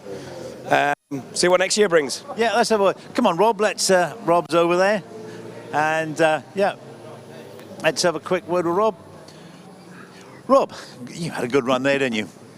Yeah, it was good. Carl had a puncture on his stint, so a bit of an unscheduled pit stop. Team did great to get 3 tyres changed, put new fronts on, fuel and everything within the time, so we didn't lose too much time on track. And then, yeah, from there, all we could do today was win. We had, 4 bad results at the start of the season, 5 even, and we won the last 3 races. Brought us up to second in the championship, I believe, and couldn't really do much more than that. Congratulations on your victory. Thank you, cheers. So there we go, that's from the victory. Let's have a word with who's next. Let's have a quick look. I was going to try and have a word with the Steve Cheetham, probably. No. Class A champion. Oh, Class A champion. We're going to go with Joe Taylor. Come on, Joe, let's have a chat. Oh, yeah. Smooth the hair out, buddy. You're looking good. You look good for the camera. You must be absolutely delighted. Absolutely delighted. I'm absolutely spent out. I need a drink. Anyone got a drink for this guy? That race was just flat out. Literally, by the third lap, I think I beat my testing time with a full tank of fuel. And then after that, Chris got on the radio, said, stay in the 21s and you're all right. Never been in the 21s before. And I just absolutely just went for it. And I don't know what to say. Well, I don't know. You had a great battle with the BMW. Oh, that was, I mean, it was the whole race, the entire race. I was fighting with the BMW. Even they come out of the pits and they come out right in front of me, exact same place. I thought, oh no, here we go again. Because it's so hard to get past them because of the power deficit on the straights. And I got him just into the really tight section on the last part of the circuit. Held him up a bit. There's a few back markers, and that was it. I just didn't look back and just put my foot down. Hey, congratulations, well done, mate. Thanks very much. Go and find yourself a drink. You earned it. There we go. So it's Joe Taylor, the class. Who we got next? Yeah, 43. That's Steve, isn't it? No, 79. Oh, yeah, 79. No, so Class A winners. It's Andrew, isn't it? Andrew. Andrew. Speak to him around this time. You've done me twice already. Yeah. Okay, you're some good guy. And Imran, Andrew, he gave you a car in the right place, didn't he? Yeah, definitely. He did a really good stint, and I think we were second before the pit stop. And then we came out first. I'm not sure how. Well, yeah, because the Ginetta G40 took a long time to refuel, so he dropped back a bit. Okay, that'll be it then. That's answered your question, hasn't it? Yeah, that's it. It just kind of sums up enduro racing. You need to be consistent across the 2 hours, not necessarily the absolute fastest car that wins. But I was trying my hardest at the end to get the fastest lap. Andrew was informing me I was 2 tenths away and then a tenth away, but I didn't quite do it. So that's a bit frustrating, but we got the win. So got to be chuffed with that. Yeah, congratulations. Well done, Andrew. Yeah, brilliant. Thank you very much. Yeah, cheers. We did everything we could today, and I think we've come second overall with a 3-point gap to Steve, who obviously took the Class B victory as well. By my maths anyway, that is. Yeah, I think so. I think that's about it. Anyway, could be back again next year? To be confirmed, to be honest, yeah. Sorry, yeah. Used up a lot of racing credits this year.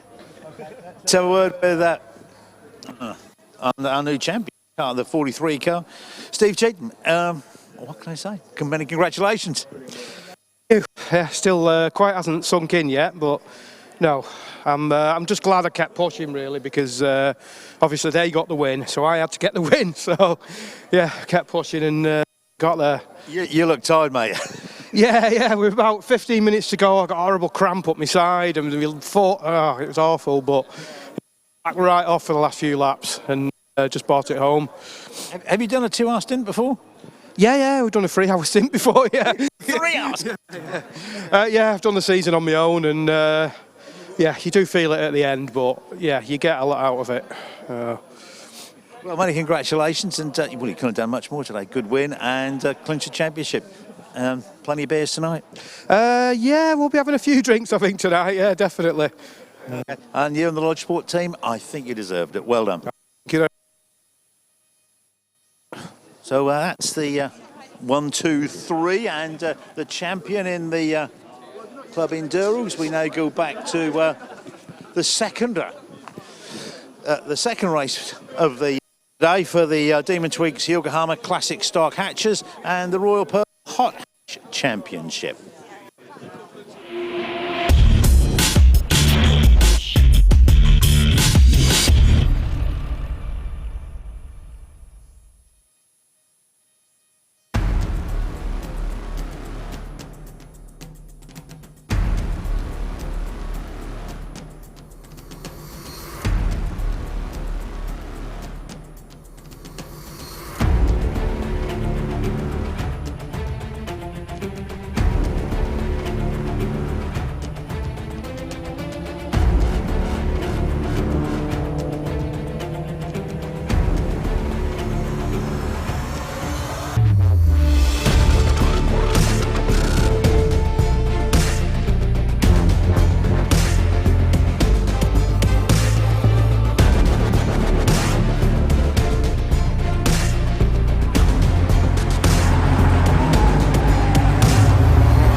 So the cars on the grid then for the Demon Tweaks Yokohama Classic Stock Hatch Championship, combined with the Royal Purple Hot Hatch Championship. The Royal Purple Hot Hatch cars go on the front of the grid. And all the major things have now been settled as far as both of these championships are concerned. The overall Hot Hatch champion is David Drinkwater. The Class A champion is Ben Rushworth. The Class B champion is Martin Ward, who's not here today. And in the Classic Stock Hatches, we saw Lee Scott take second place earlier on today. And that was enough for him to be to wrap up the Classic Stock Hatch Championship as well. So, and Matt Rose is pretty secure in second place now in the Classic Stock Hatches. So the only thing really to be resolved possibly now is third place within the Classic Stock Hatches, and that could still go the way of one of a few drivers, Andrew Thorpe, Ted Cooper, or Matthew Stubbington, could all mathematically get third place in the Classic Stock Hatch Championship this year. So we'll have again these cars on the same grid, about 50 of them. The hot hatches go first, and then the Classic Stock Hatches will go 20 seconds later. And as we saw in the earlier race, the quicker Classic Stock Hatch cars will catch some of the slower hot hatches towards the end of the race.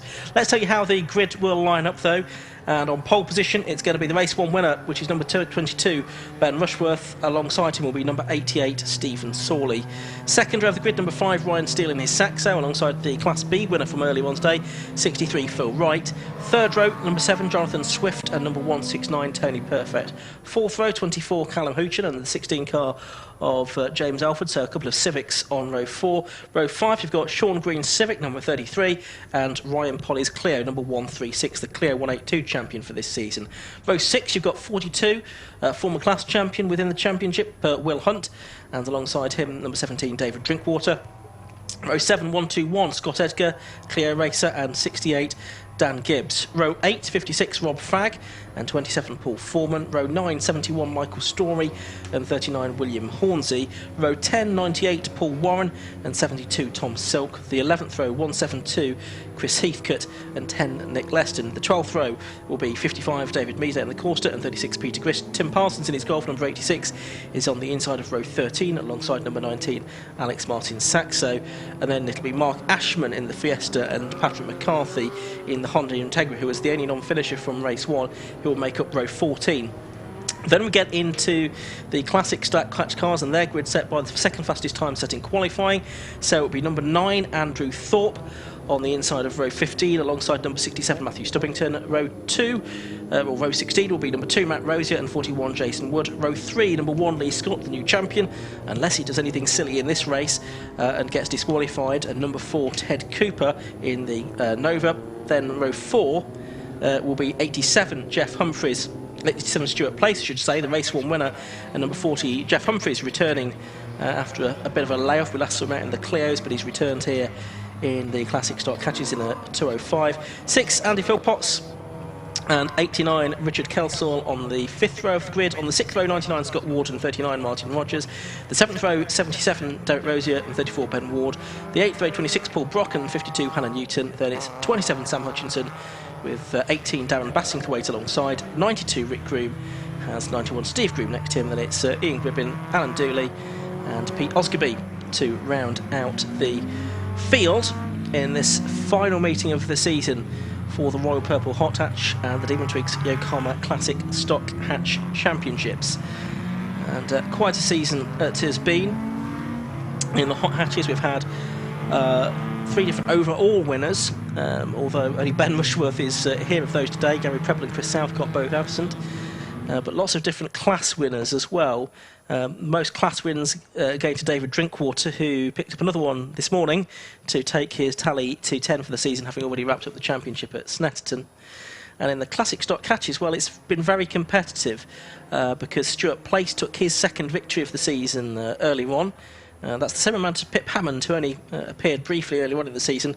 Lee Scott had 4, but then single race victories to Matt Rosier, Andrew Thorpe, Matt Stubbington, Pete Morgan, and James Hazelhurst, getting his first ever win on the international circuit in August. So both of the championships have been wide open in terms of different winners and different podium finishes, particularly the Classic Stock Hatches, which gets consistently grids in the low to mid 20s.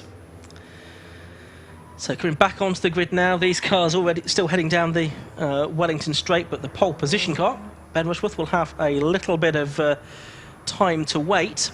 He's just pulling up into his position now, as you can see on the Alpha live stream. And doesn't that Integra look absolutely magnificent? Of course, you might remember the tailgate flew off the car here, heading down towards Stowe at the meeting on the international circuit in August. That's Steve Sawley's car. Having a quick look at Phil Wright, number 63 in his Civic, and there's Ryan Steele's mighty little Saxo, number 5. He's had a pretty good season, has Ryan Steele, 4th in the Class A Championship. I think he'll actually have moved ahead of Ben Leach now, up into 3rd in the Class A Championship, with some good results in the past couple of meetings. So cars still coming into their positions. The first of the classic stock hatch cars getting back onto the grid. That's Andrew Thorpe in the Citroën AX, who had a win out last time out at Snetterton. I can see, but this very big grid of around about 50 cars will be ready to go. There is a great view of the grid from the starters gantry here. They spread all the way back to Woodcote Corner. Big grid of cars in this combined Royal Purple Hot Hatch and Demon Tweaks Yokohama Classic Stock Hatch race. Once the last car is in position, which looks like it's going to be Pete Osgoby's Nova at the back, we'll get the green flag. And then we go for 30 minutes plus 1 lap of racing. In the early race, we managed to get 6 laps out of that. And the red lights now go on. And out they go, and away we go. And it's a pretty good start by, well, all of the first few rows of the grid. There's Ryan Polly getting a good start in his Clare as well. Down towards Copse Corner they go for the first time. It looks like everyone making it through. And heading down towards Marcus Pye for the first time. Who's in front, Marcus? Well, here they come, and it is just the car of Sawley that has the advantage, as in the first race. From in second place, the Integra of Ben Rushworth, and right behind them looks to be Steele in the little blue Saxo. Out onto the hangar straight they go, and they're still going past me. The last few have just gone through, and we wait for the stock hatch grid, which has Andrew Thorpe at the head of it, scarpering in the little Citroën from Rosier, Stubbington. Then we've got two of the Novas side by side, and behind them we've got Lee Scott, the confirmed as champion this morning, and he's in the thick of things. Here comes Rushworth. Up the outside, he's on the curb going into Vale by the looks of things. Wasn't allowed much room there by Steve Sawley, but he's going to get a lot of speed through the last apex. And here they are, the classic stock hatches in kind of phalanx situation down the hangar straight, 3-4 abreast. And Scott has got past the Nova. Another car's got a bash in the side of it. Looks like a single-digit car. Was that the red Fiesta? Yeah, possibly Andy Philpott. Philpott, I think. Yeah. Philpott, I think. Yeah. There's Ryan Steele in 3rd place then. It looks like Phil Wright in 4th, possibly Tony Perfect in 5th position. Steve Sawley hanging on me while to go back onto the straight.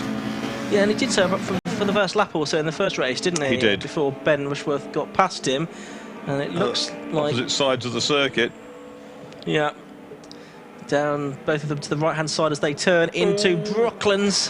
That was kind of got away with by the fact that the chaser managed to get out of the hole. Yeah, absolutely. You have to do these things occasionally, and you have to rely on your rival to give you some room. Well, Rushworth has now gone through, but it's off somewhere else. He's trying to get back alongside now. Is Steve Sawley, and they're absolutely side by each, Marcus, as they head down into Copse. Paul War in 98. Is it 98? 26 Paul Brock as well. He's off into the gravel, and Stephen Sawley's off. Stephen Sawley's off at Copse, straight on into the runoff area. And that will have been when he was doing battle with Ben Rushworth, who I presume has survived. Does he come past you, Marcus? No one's come past me at the moment, but well, I can see Steele. Rushworth's going slowly past you now. Yeah, he is. He's going, but he's injured.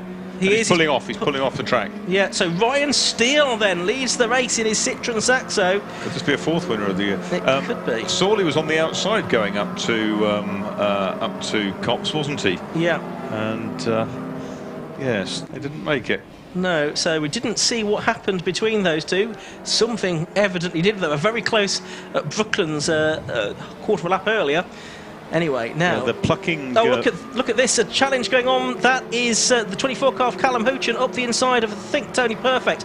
This for what will be now third position in the race because of the demise of the first two at the beginning of the second lap of the race. Safety car in. Right, safety cars coming out. So that's not really surprising. With quite a few cars we saw are off. The two cars are off out of my sight. They're this end of the circuit, but Ben Rushworth broken wheel, and that's a sign of contact. Left front wheel onto the right hand side of Stephen Sawley's car, surely. Yeah. So he's going to try and limp it to, well, I was going to say a slightly safer position. He's getting back onto the circuit, isn't he?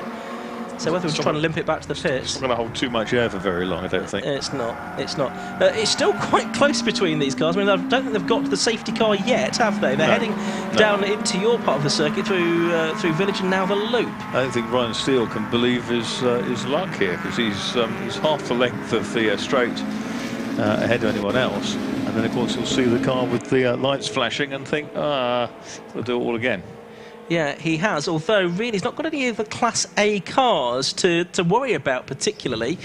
The other Class A car that's left in the race will be Jonathan Swift, and he will need to make up quite a few places to challenge because he's got half a dozen Class B cars between him. So Ryan Steele comes through now, and he does see the safety car boards now. So presumably the safety car is waiting at the exit of Copse to pick them up. The 26, which is Paul Brock, that's now just been driven up the internal road. It's all sorts of bits of gravel are dropping out of the bottom of it. But it's fine. It's been recovered by the marshals.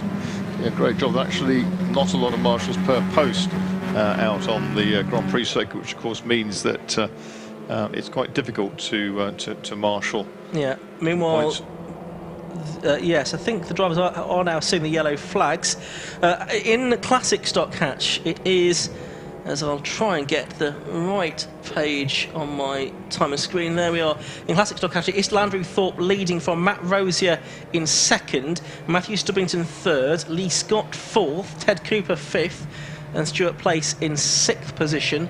And of course this will close Thorpe, I mean, it was almost on the slower hot hatch cars anyway, but he'll be right with them now as they come through to complete their second lap. Of course it's only a 13-minute plus 1 lap race. And that's the problem, it's only going to cut this back to about 5 laps, isn't it? Yeah, at best, depending on how quickly that's done. You can see, well, I can see on one of the circuit CCTV screens that Stephen Sawley's car is well off into the gravel trap at Copse Corner. Lewis has got news, I think. Yeah, I was going to say the 78. I think it was 78. I'm not 100% sure now it was. No, it couldn't have been. It must be. I'm not sure it was actually. The stock hatch just came in and needed a bonnet fixer, and one of the nice McKee and Milan team mechanics fixed the bonnet for the Peugeot. I'm not quite sure. Limping down the Wellington Straight is Ben Rushworth. Meanwhile, so you might steel yourself for an opportunity here, Lewis, when he comes in. I guess he may not be ultra happy. Possibly not. No. Far from gruntled, I think is the term. Yeah. We heard earlier on that Ben's got plans for this car for next season.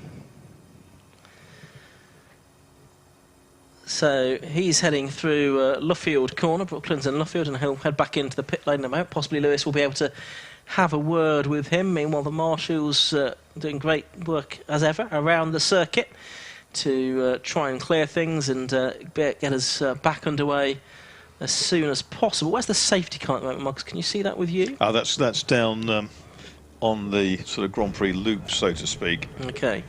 That's the far end of the track. I can just see it approaching Thrabby now. All I can see is this bright sunlight. And there, yes, there's a train of cars approaching through it. Yeah, I've just had to switch my TV screens around so the one with the live stream on I can actually see. Yep, I've done exactly the same thing. Because the sun wasn't being terribly helpful. But yeah, I can now see what I'm talking about, which is has its advantages. So there is Rushworth. Into the pit lane he goes. You can't see the damage on that side of the car because you've got Sawley on his outside. I think he's going to head further down the pit lane. So Lewis and Harry, our cameraman, will try and head down to the far end of the pit lane. There's the safety car. It's just heading up the Wellington straight then, and there's our classic stock hatch leader, number 9, Andrew Thorpe. Now, I just wonder if there's any prospect of the race getting back underway this time around, because I don't think so, because the safety car lights are still on and it's almost at Brooklyn. So I think it's going to be at least one more lap under the safety car. So we might get just about 2 laps at the end of this, maybe. Disappointing, but running. That's how it goes. Yeah, I mean, we are, as things stand, not doing too badly for time and daylight, and although of course we've now got an hour less light than we had last night, it probably isn't going to be that much different actually, because we do have sun this evening, which is something that was conspicuous by its absence yesterday. Ben's body language was dischuffed. Yeah. It'll be fascinating to see how Ben presents this on his social media accounts. You'll see his Instagram and his YouTube and his Facebook posts, no doubt, after the race, with his videos that he posts. I'm sure there'll be an interesting one of that incident down there at Copse, with his own assessment of it, which I'm sure will make interesting viewing in the days to come. So cars coming through, so it's Ryan Steele leading after 3 laps then from Philip Wright and Callum Hoochin, but Lewis has got news. Yeah, I'm down here with Ben Washford. Not too pleased, are you, Ben? You got a damaged front rim on the Honda. Tell us what happened. I don't really know. We had a bit of contact with Steve Sawley. He's gone off. I hope he's okay. I don't think there was anything malicious involved. We were just side by side, and he turned in a bit too early from the outside before he got past. We weren't even really at the corner yet, because I braked real early so that he wouldn't spear into the pit wall. So I don't know. I think he was just getting quite keen, because he said he really wanted to win this one. So, you know, a broken alloy wheel. I hope he's okay. You know, me and Steve got on well, so I'm not going to accuse him of anything. It's all right. Okay. I hope he's all right. Well, we hope so too. And you know, looks the car. Okay, will be fit for another day. Yeah. I don't think it's too much. Should be all right. Okay, Ben. Thanks very much for that. Cheers. So there we go. I have to say the car doesn't look a bit skew-whiffy as well. I have to say, it's not quite sitting straight, is it, boys? But no. Anyway, that was the problem with the clash. Anyway, thank you. Thank you very much, Liz. And while that was being done, I could see that the car has been recovered from. The lights are out now on the safety car by the looks of things. Okay, so I think it's the safety car will up its pace then. To try and give them as much racing time as possible. What have we had? 11.25 minutes, so we should get this lap and then one more, I would think, before the end. So they'll at least have had 4 racing laps. I should think Ryan Steele's parts pumping, isn't it? I would think so, but as I say, I think he's got 4 Class B cars behind him, and then you've got Jonathan Swift in the number 7 Honda, which is a Class A car. You know, he should be fine from a point of view of the overall victory, but of course it would be his first. I mean, he has gone pretty well this season, has Ryan. Let's just have a look. He's had 3 seconds and a 3rd place, 9 times in the top 6, 9 times in the top 10, 4 class podiums this year. So he's had a pretty good season. I don't think he's done quite all of the rounds. He wasn't here in August on the international circuit, but I think it's not a car I've seen previously, because I was here in August. Yeah, that's right. So it's a pretty mighty little thing. So he's heading them round. As you say, safety car lights are out. Safety car pulling away from them now. It's in Ryan Steele's hands to set the pace. Ready to go. We might not get 2 more laps, because we've only got 12.5 minutes, so yeah, he's hanging back quite a long way from the safety car, so I think it probably will just be 1 lap then that they get at the end of this, because Steele has held back an awful long way.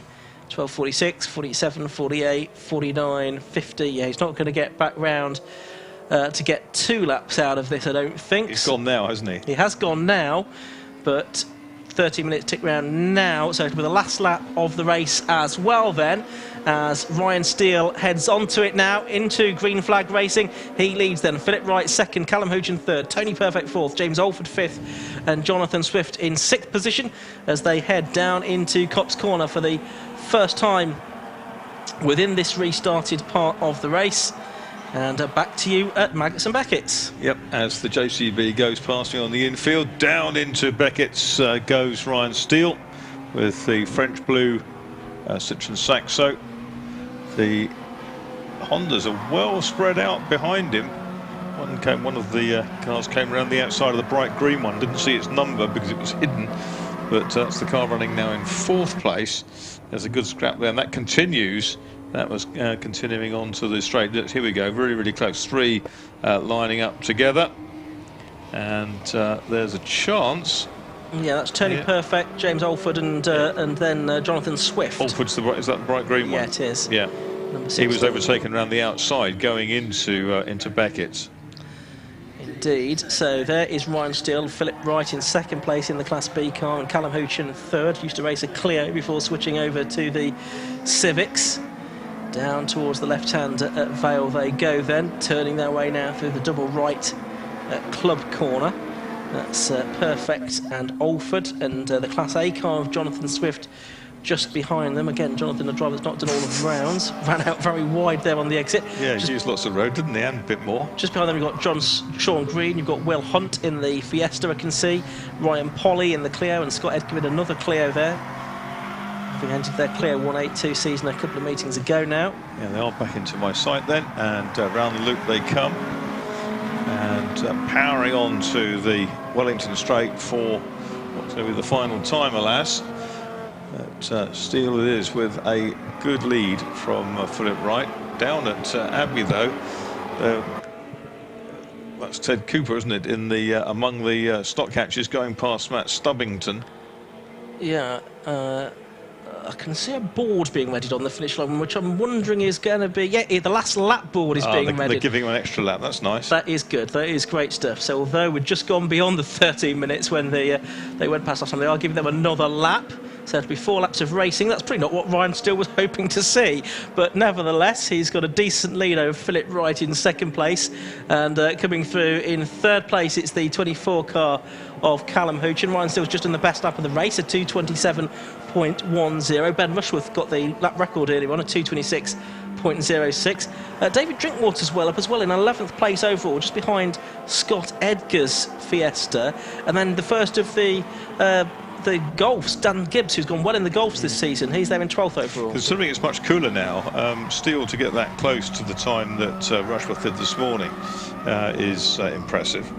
Just on the classic stock hatches, by the way, it is Andrew Thorpe that leads as they go on to the last lap then from Matt Rosier. Third is Lee Scott, fourth Matthew Stubbington, fifth Ted Cooper, and sixth I think Stuart Place. But there's Ryan Steele heading down the hanger straight towards Stowe for the final time. Jonathan Swift there has got past James Alford now, I think, or Alford is back ahead of him as they go down the straight in the green car. Swift has to tuck him behind. It looked like Swift had got a better exit out of Chapel. We've got all the classic stocks piling through, and yeah, one of the Golfs, as you say, well up. Yeah, and a few of those have been racing in the championship this season. It's been good to see. Good to see that. And Dan Gibbs, I think obviously this is a circuit that doesn't suit the Saxos as well, because they're a bit further back, the likes of Rob Fagg. Yeah, it's not harming the fully modified Saxo, though, is it? Out front in the true in the hot hatches. It's actually pretty close now for third here, because Callum Hoochin has got Tony Perfect and James Alford right behind him. We're going to get a change for the final podium position before we... Oh my word, look at this. Cooper had come past Scott, hadn't he? Oh look, Perfect has now got ahead of Hoochin. Hoochin, he has. So still not quite perfect, but he's got a podium out of this, potentially. Contact. There's a touch, yes. Oh, and Hoochin's had a double whack there by James Alford. Taken his bumper off. It has, and he was... I think the innocent victim in all of that. He's not going to get far. He was going to run over going to run over the bumper and take it home and grind it away. He'll need a new one anyway. There is Steele, though, and he is heading through Woodcote Corner then, up towards the checkered flag this time, and Ryan Steele is our 4th different winner this season in the Royal Purple Hot Hats Championship. He takes the checkered flag, and with that certainly secures his 3rd place in the championship. 3rd place, bouncing all over the grass, and that was where on the circuit? That was over this way somewhere. Yeah, I think that was... Coming out of Village, Coming out of Village, yes, and back in towards the loop, and then actually I can see a big dent in the door of oh, and is that Hodgson has gone bang as well? Yeah, I think it or is has. That the tyre? Is it the tyre gone down? I think it's the tyre, possibly, yes, I think it has. And he's being passed by David Drinkwater, so our Hot Hats champion goes across the line now as well, and he's just beaten to 10th place by the ailing Hodgson by a couple of tenths of a second. So Steele takes the win from Philip Wright 2nd, Tony Perfect 3rd, Jonathan Swift 4th, James Alford 5th, Sean Green 6th, Ryan Polly 7th, Will Hunt 8th, Scott Edgar 9th, Callum Hodgson 10th, David Drinkwater winning Class C in 11th, and over the line now to win the Classic Stock Catches, a 2nd victory of the season for Andrew Thorpe. He takes 18th position overall, just a second or so ahead of Matt Rosier, with Ted Cooper completing the Classic Stock Catch podium. But there's action still going on there. You've got one of the Golfs way out wide on the runoff area on the exit of Woodcote Corner, trying to get alongside Jason Wood's car there. That, I think, was Peter Grist, and that was for 29th and 30th position in the overall classification. Lee Scott, by the way, finished 4th, the champion, so a solid 4th place finish to him to round off the season in the Demon Tweaks Yokohama Classic Stock Catch Championship. So a bit of a shame that we had the safety car, but there was a bit of an end-of-term feeling to that race, wasn't there, Mark? It certainly was. It was, there's some mighty scrapping out there, and they want to be doing this again before about April, don't they? Yes, but they're trying to make sure that they've got enough work to do as possible to keep themselves occupied over the winter months, it would seem. With a few bits of bodywork and more in some cases to be repaired before next season, which will come before you know it. It's I have to say the 2019 season has gone by very quickly indeed. And, they all do. Yeah, we've now got another sort of 5 months or so to wait for 2020 to get underway. So look forward to that. I find it hard to believe sometimes that I came here for the first time in 1958. Don't remember much of it, but it's only a couple of months old, but haven't stopped coming yet. No, absolutely right. So they're working their way around on the slowing down lap at the end of the Royal Purple Hot Hatch and Demon Tweaks Yokohama Classic Stock Catch Championship. That large orange round object in the sky was conspicuous by its absence yesterday here at Silverstone, but certainly making its presence felt and shining on us over the wing. It has been omnipresent today, hasn't it? It has. There has been barely a cloud in the sky. It's been absolutely glorious, and if every autumn day was like this, I think we'd all be delighted. Alas, not the case, as yesterday amply demonstrated. So we'll get the cars into the pit lane. Ryan Steele having his first win in Hot Hatch. He'll be very pleased with that. I think we should hear from Philip Wright, our Class B winner, and David Drinkwater, once again, who won Class C as well. And hopefully our leading drivers from Classic Stock Catch, Andrew Thorpe, who took the win, and to forget time, we'll have Matt Rosier and Ted Cooper as well. We've still got one more race to come, of course, here at Silverstone this afternoon.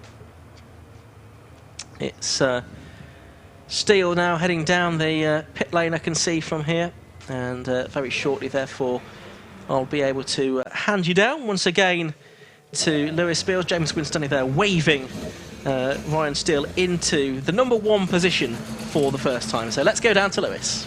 Thank you very much, Ian. I actually think they were going to be reserved for the stock hatches.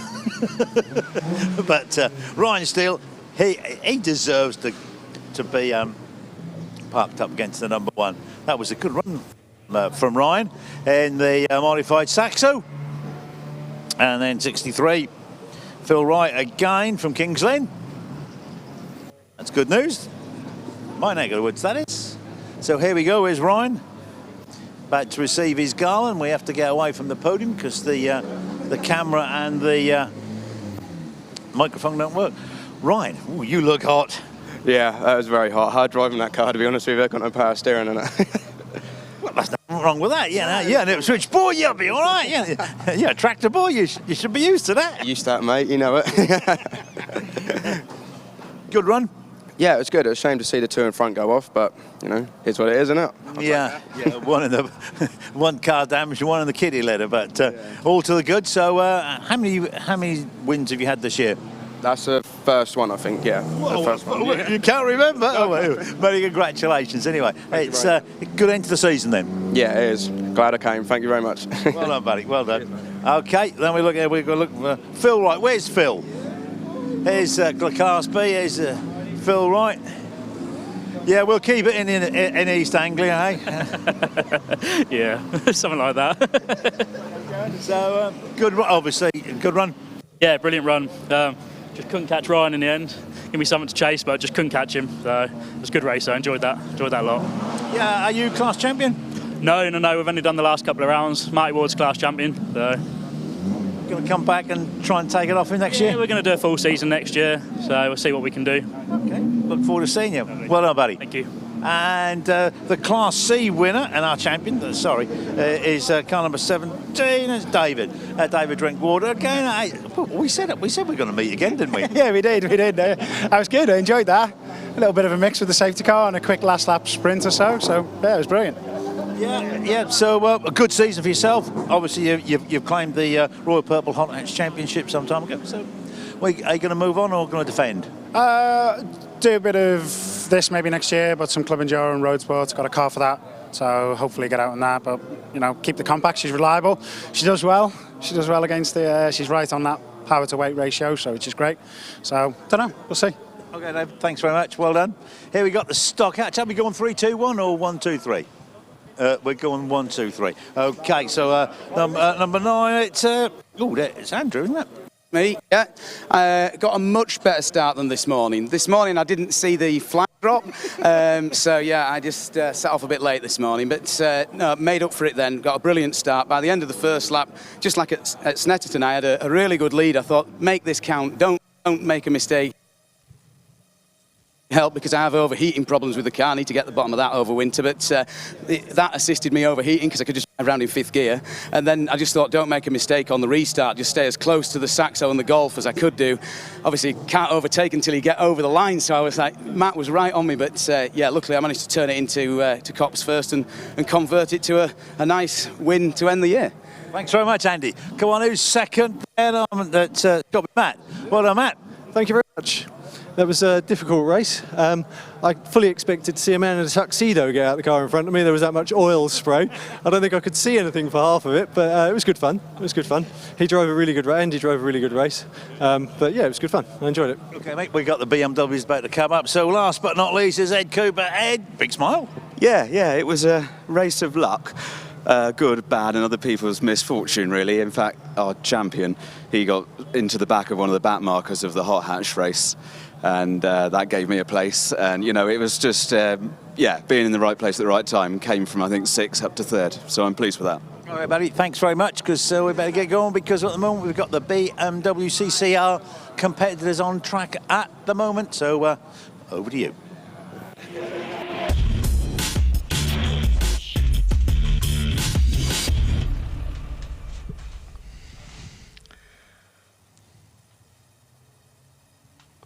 Yes, cars onto the grid then for the final race of the day, the final race of the season for the BMW Car Club Racing Championship, and indeed the 750 Motor Club. Our very first live streamed race this year was a BMW Car Club Racing Championship race, and it's fitting that the last race is also going to be a BMW Car Club Racing Championship race.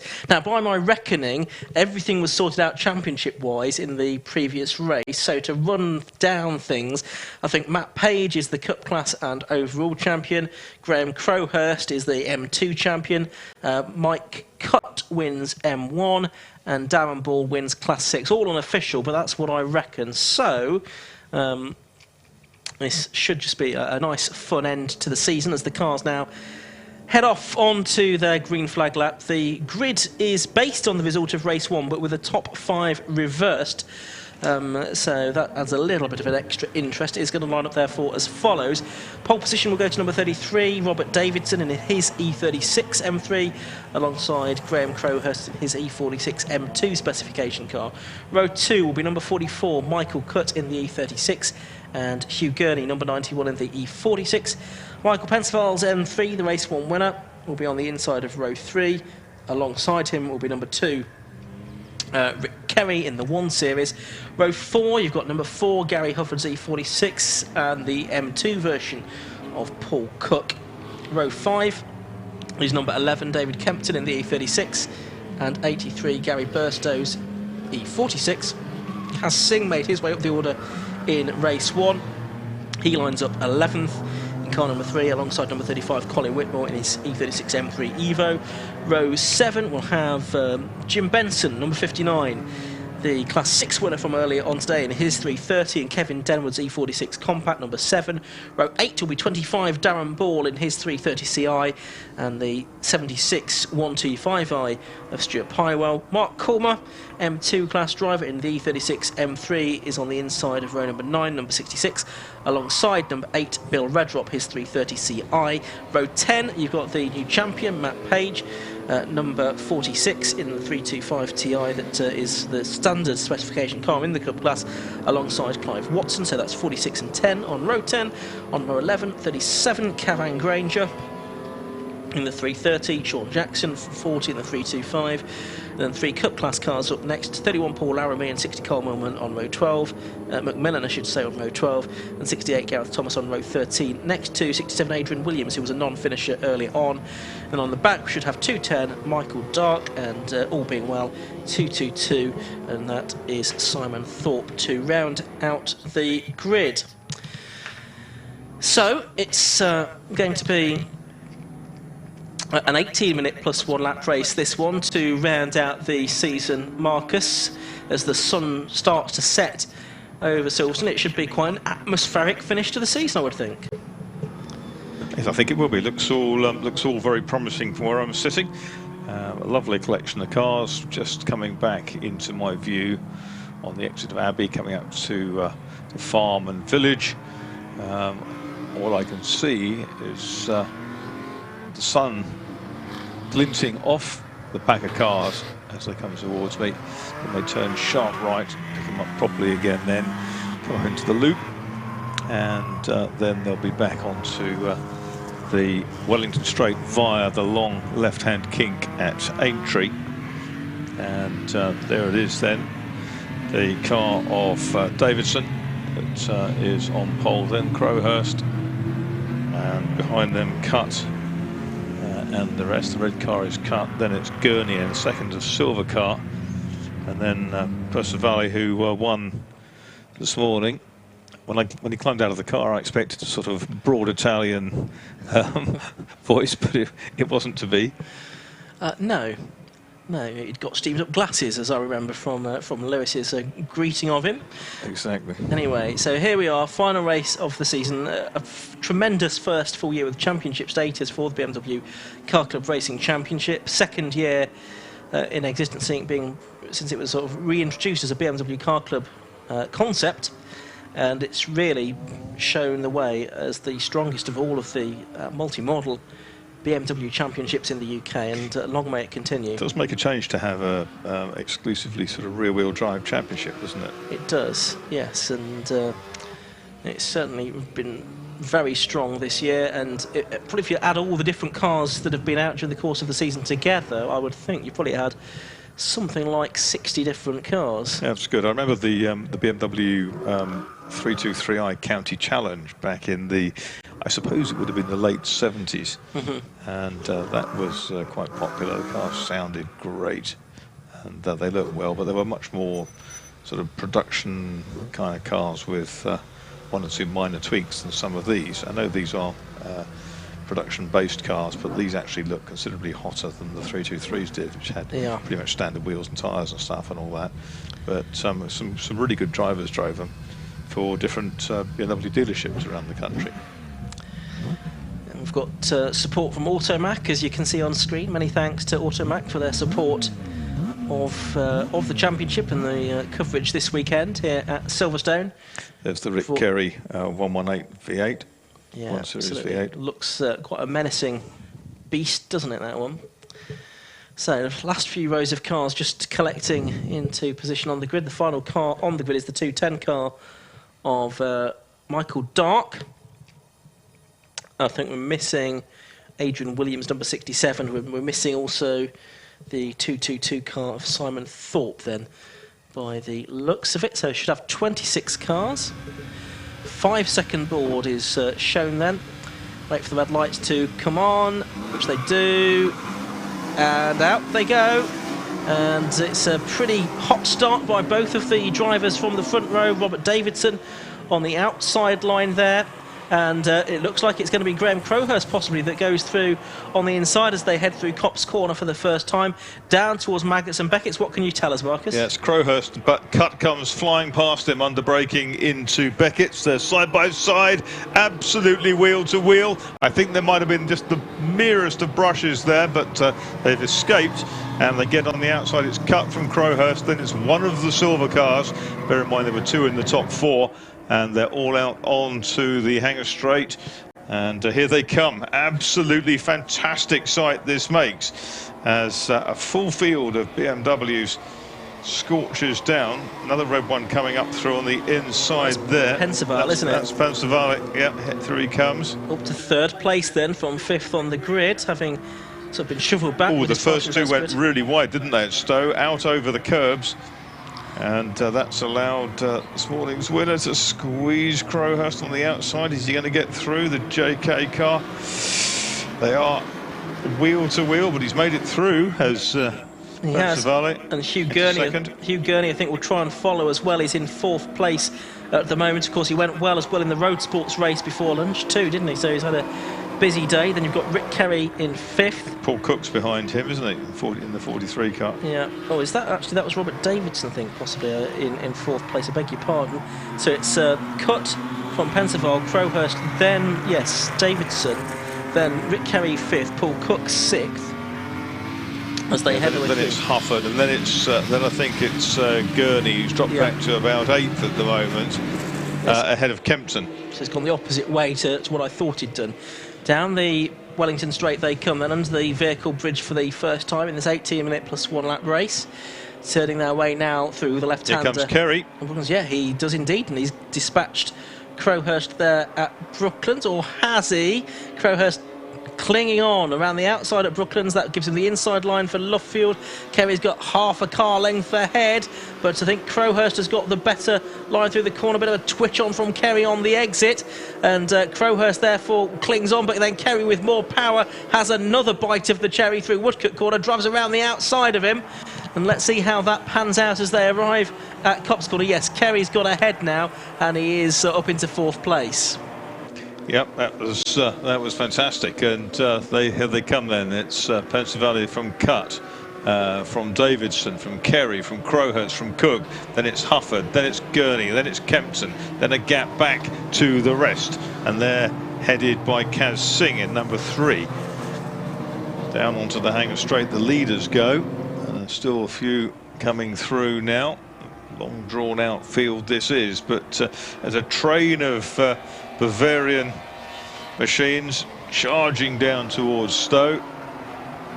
Difficult to see who's in the guards van. I think it's going to be Kempton by the end of the straight. Yeah, I think you're right. The back of that group. There's you got the brightly coloured car of Cook having a go. It's a change of lead, as you say, so it is Pensaval ahead of Cut there. Well, that's the lead at the end of the lap, of course, but yeah, it was Cut, of course, who led for part of the first lap. I think we had 3 or 4 different leads in actual fact. Yes, we had Crowhurst to start with, then we had Cut into Beckett's, and then we had Pensaval at the end. Yeah, so he's got the lead away from Cut, but Cut's clinging on, isn't he? In 2nd place, he's raced this car with the CSEC as well as the Darlington District Motor Club. And the Northern Sports and Touring Car Championship based up there at Croft. Davidson in close proximity, then Kerry in 4th. You've got the 2 M2 leaders together then. Paul Cook, I think, had problems in race 1, the way he dropped back at one point, but is right behind Graham Crowhurst now. Yes, he is, and yeah, Crowhurst and Cook still ahead of Gary Hufford, with Gurney and Kempton, that group. Kaz Singh trying to bridge the gap to get with them. Behind Kaz Singh is Gary Burstow in 83. 35 is Colin Whitmore. He's a class leader, but he's kind of all on his own at the moment. And there is a change. That's the 8 car of Bill Redrop getting past number 10, Clive Watson. Clive Watson running second in the Cup class at the moment, behind the champion Matt Page. And there behind him is the 37 car of Cavan Grange with a novice cross on the back of the 330. Yeah, spinning its wheels like mad coming out of the loop. There's our 6-cylinder class champion, number 25, Darren Ball, just ahead of Stuart Pywell, but he's second behind Jim Benson at the moment, and it has been Benson that's done much of the winning recently within that class. Darren Ball did most of the winning in the first half of the year. Jim Benson's done most of the victories, or had most of the victories, in the second part of the year in the 6-cylinder class. Darren Ball had a hike back in the previous race, didn't he, because the car stopped. Yeah, but he's got 2 of them, which is handy. It is handy, isn't it? So he can race 1 in the BMWs and 1 in the Enduro.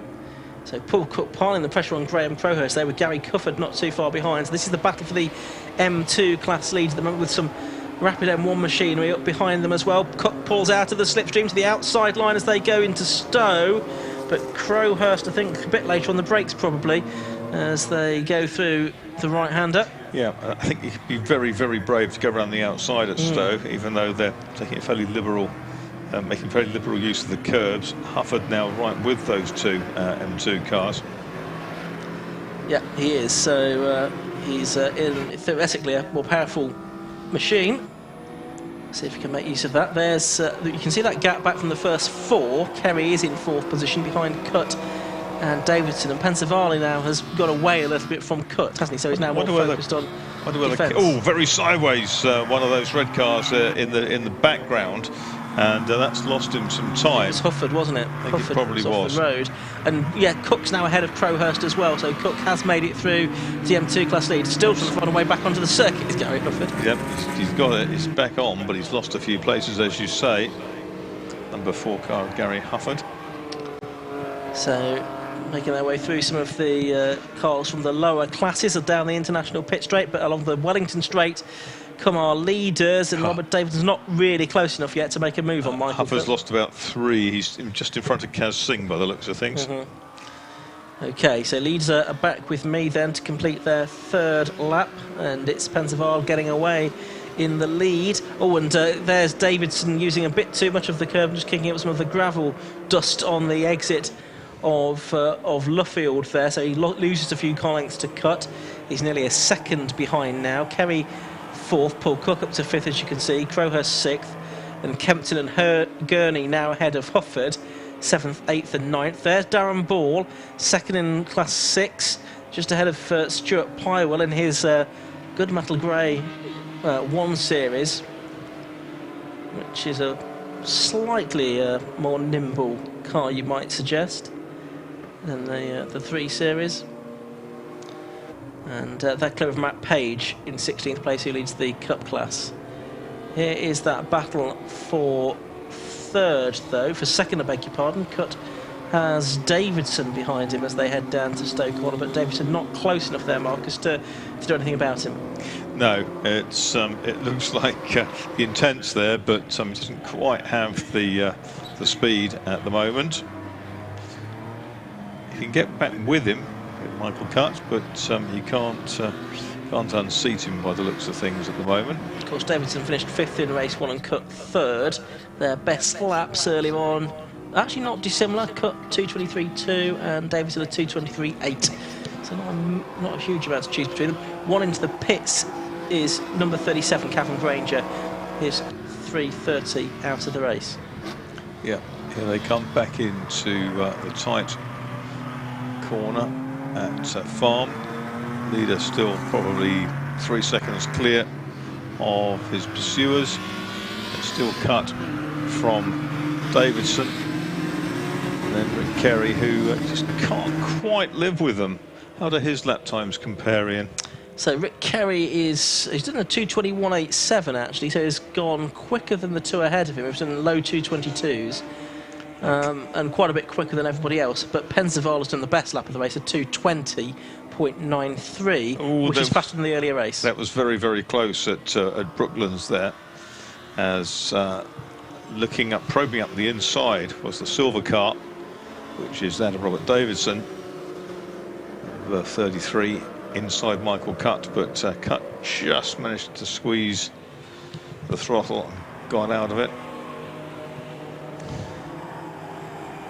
So over the line go our leaders to complete 4 laps. We've had 8 minutes, so we've had 10 minutes of the race. We've got 8 minutes or so left to go. Yeah, the lead stretched to 3.2 seconds, but 3/5 of nothing between second and third place drivers on our screen. Next car to come past me is going to be Colin Whitmore in the number 35 machine, and he completes his 4th lap in 12th position. Gurney's up into 7th in 91, ahead of Kempton in 11.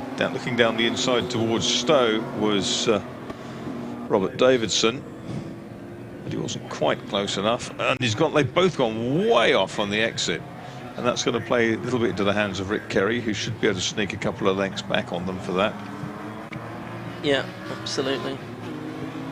So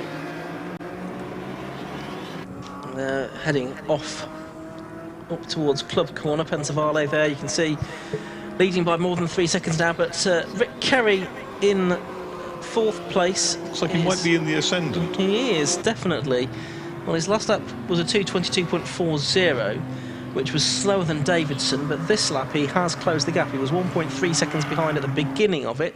It looks like it's a little bit less than that now, as we watch one of the back markers head down the straight.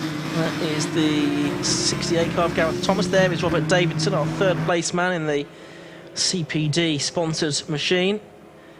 So there we are, there's our top 4 on the Wellington straight, heading down towards Brooklands Corner for the 5th time. Davidson sort of shows his nose to Mike Cutt, but nothing he's really able to do about him there. They turn their way now through the double right at Luffield with Rick Kerry. Yes, I think he is a bit closer than he was on the previous lap to those two. Get confirmation of that on your screen in a moment. So it was 1.31 seconds behind as they go through. Cutt's done a personal best lap of the race, but he's now 1.14 seconds behind, so he's a couple of tenths closer. Crowhurst just a personal best lap as well, I can see, 2:23.66, and Hufford back ahead of Kempton as well for 8th place. Okay. Well, Cutt did get a little bit, he trimmed about 3 or 4 tenths back from the leader. Yeah, he did. It was 2:22.4 that time for Pensavala, 2:22.02 for Cutt, who did his personal best. Down the straight they go, just having lapped the 68 car of Gareth Thomas then in one of the Cup class machines. It is, by the way, Jim Benson still leading the 6-cylinder class in his blue car, blue 330, driver that raced in the Compact Cup in the past. And he has had a pretty good season actually since he really hit his straps. Just looking at how many class wins he's had, well, 7 including that this morning, which is not a bad record. The most class wins of anyone, of course, has gone to Matt Page with 11 out of 12, now 12 out of 13 with the one he had this morning, looking to make it 13 out of 14 this afternoon. There's a battle going on between Carl McMillan and Paul Laramie. This is for 23rd and 24th position, but 3rd and 4th within the Cup class. Both of them, as you can see, novice drivers, because they've got the black cross on the yellow background on the rear of their car. Having a really good dice, though, for 3rd and 4th in this budget class. A very good way of getting into rear-wheel drive racing. And it's going to be 31 car of Laramie that draws alongside McMillan and indeed gets ahead of McMillan as they head down the start and finish straight. McMillan fought Laramie. Sounds like a western. Oh, and Davidson again quite close at Brooklands to Mike Cutt there, but he has been on a few occasions already during this race. Yeah, they are. I think they are slowing each other up just a fraction. They are, I think, will find that Rick Kerry is closer to them again as they come through this time. Cut's car sliding around quite a lot more now. So he's using those tyres up. And that's something that we talked about earlier on as possibly coming into play. The lead has come down to 1.7 out, and that's Laramie off. After that move on Macmillan to get third in the Cup Class away, he's had a spin, I'm afraid to say. And, it was a harmless one, but it was quite exciting. It was. I'm sure that's what he was thinking. Drived all locked up and backwards, but managed to keep it out of the way of any barriers. So he's now making his way down the hanging straight, and not too far behind him, I think you'll find now, the leaders. There's Darren Ball and Stuart Pye. Well, they're still at it, disputing 14th and 15th overall, and second and third within the six-cylinder class. There's a bit of contact there, I think. Pye on the inside, he's got through. Pye's car looked like it just got a little bit out of shape, having had a minor brush. Turning their way through the right-hander then, Cut 1.7 seconds behind Pensaval on that last lap. He's getting closer, isn't he, still? Yeah, Cut was a second, or just over a second faster than Pensaval, so it could be quite tight by the time we get to the end of this race, I reckon. There's a nice little strap about to head through Woodcote past me. I think this actually is the one that involves Ball and Pywell, and it's now got Matt Page in his Cup Class car attached to the back of it. Those two ahead of them have slowed each other up. Leader is now within range of Michael Cutt. Yep, he is, isn't he? As they're heading down to the right-hand hairpin at Village and back to your end of the circuit. Yeah, so got to keep it all clean through here. There's a slower car ahead of them, which shouldn't be too much of a problem to dispose of. One of the there might be that was it that Laramie car? It could well have been. Yeah, I think it is. Leader's gone past. But what's going to happen down at Brooklands, because the next bunch are going to arrive together? They are. Davidson's going to the right-hand side of the circuit. Cut moves across to defend that. And so it's going to be Davidson following Cut through. And what's the gap going to be? Well, it was 1.7 seconds at the beginning of the lap. I reckon there's going to be 2 more laps to go here. And it's not a cast iron certainty that Michael Pensavalle will be able to cling on to the victory. Over the line he goes. Over the line goes Michael Cut, who's done another personal best lap of the race, and the gap's down to 1.4 seconds. Only 3/10 taken out of it that time, but nevertheless Cut is a little bit closer, and Pensavalle will be starting to feel the breath on his neck a little bit, I think. Yeah, I think he'll feel the heat, and he carries a lot of speed into the flick-flack down here at Beckett's as he heads down the Hanger Straight and then turns towards the setting sun over Club. He will, if he can get down there. Oh, and was that Pensavalle? I think it was over the grass. It was, and it was. That has narrowed the gap, and Mike Cut carries more momentum down the Hanger Straight as a result, and he's got ahead, and he's taken the lead. Michael Cut has taken the lead of the race away from Pensavalle, so it's actually happened a bit sooner than we thought, with that little bit of a mistake onto the grass for Pensavalle, and Michael Cut therefore retakes the lead with only less than 40 seconds of the timed element left. Pensavalle cut the grass, cut past Pensavalle. So he did.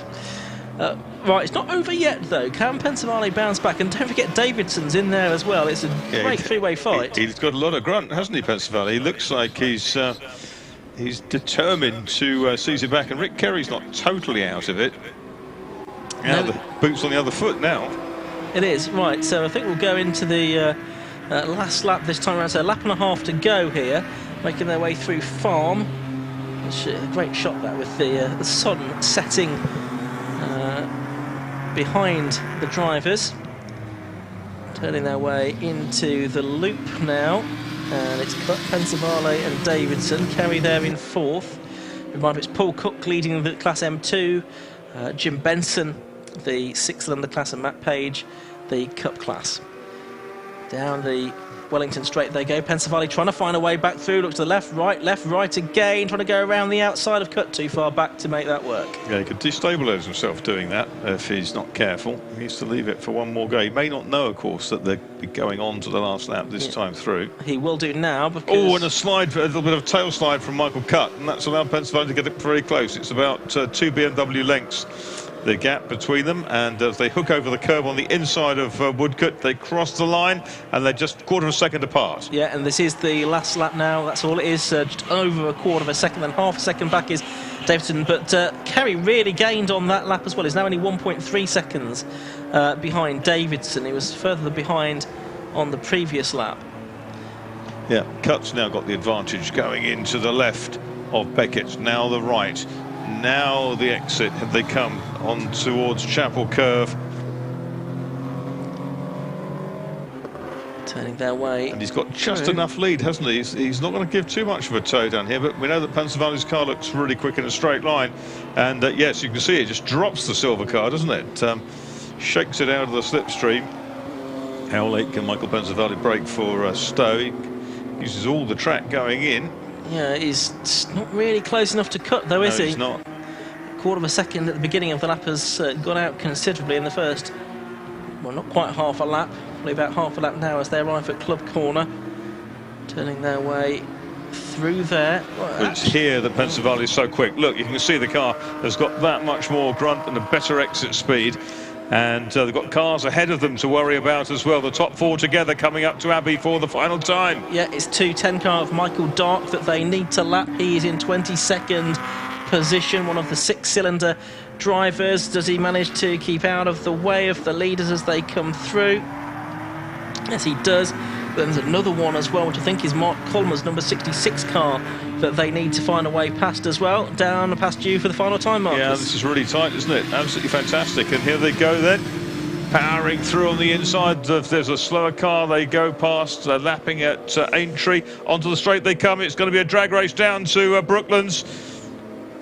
Yeah, it certainly is. In the tow is Pennsylvania, goes to the right, Cut moves across to defend that. Can Pennsylvania, who's not got as much car racing experience as Cut, do anything about him? Taking a different approach into Luffield for the That's the way to do it. time. It is, but he's still behind, Can he draw alongside? Can he win the drag race to the line? I don't think he can. No, it's not going to be close. He cuts the curb on the inside and he loses out by only about a car length in the end, 0.12 seconds. The difference between number 44, our race winner for the final time this season in the BMW Car Club Racing Championship, Michael Cut. 146 Michael Pennsylvania, 10th behind in second.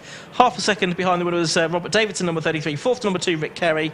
5th to 26, Paul Cook, who wins the M2 class, but only by 0.4 of a second from number 15, Graham Crowhurst. And Gary Hufford is 7th. Hugh Gurney crosses the line now in 8th place. David Kempton, probably a bit of a disappointing run for him in the second race. He will take 9th position in car number 11, although he's had some success during the course of this year.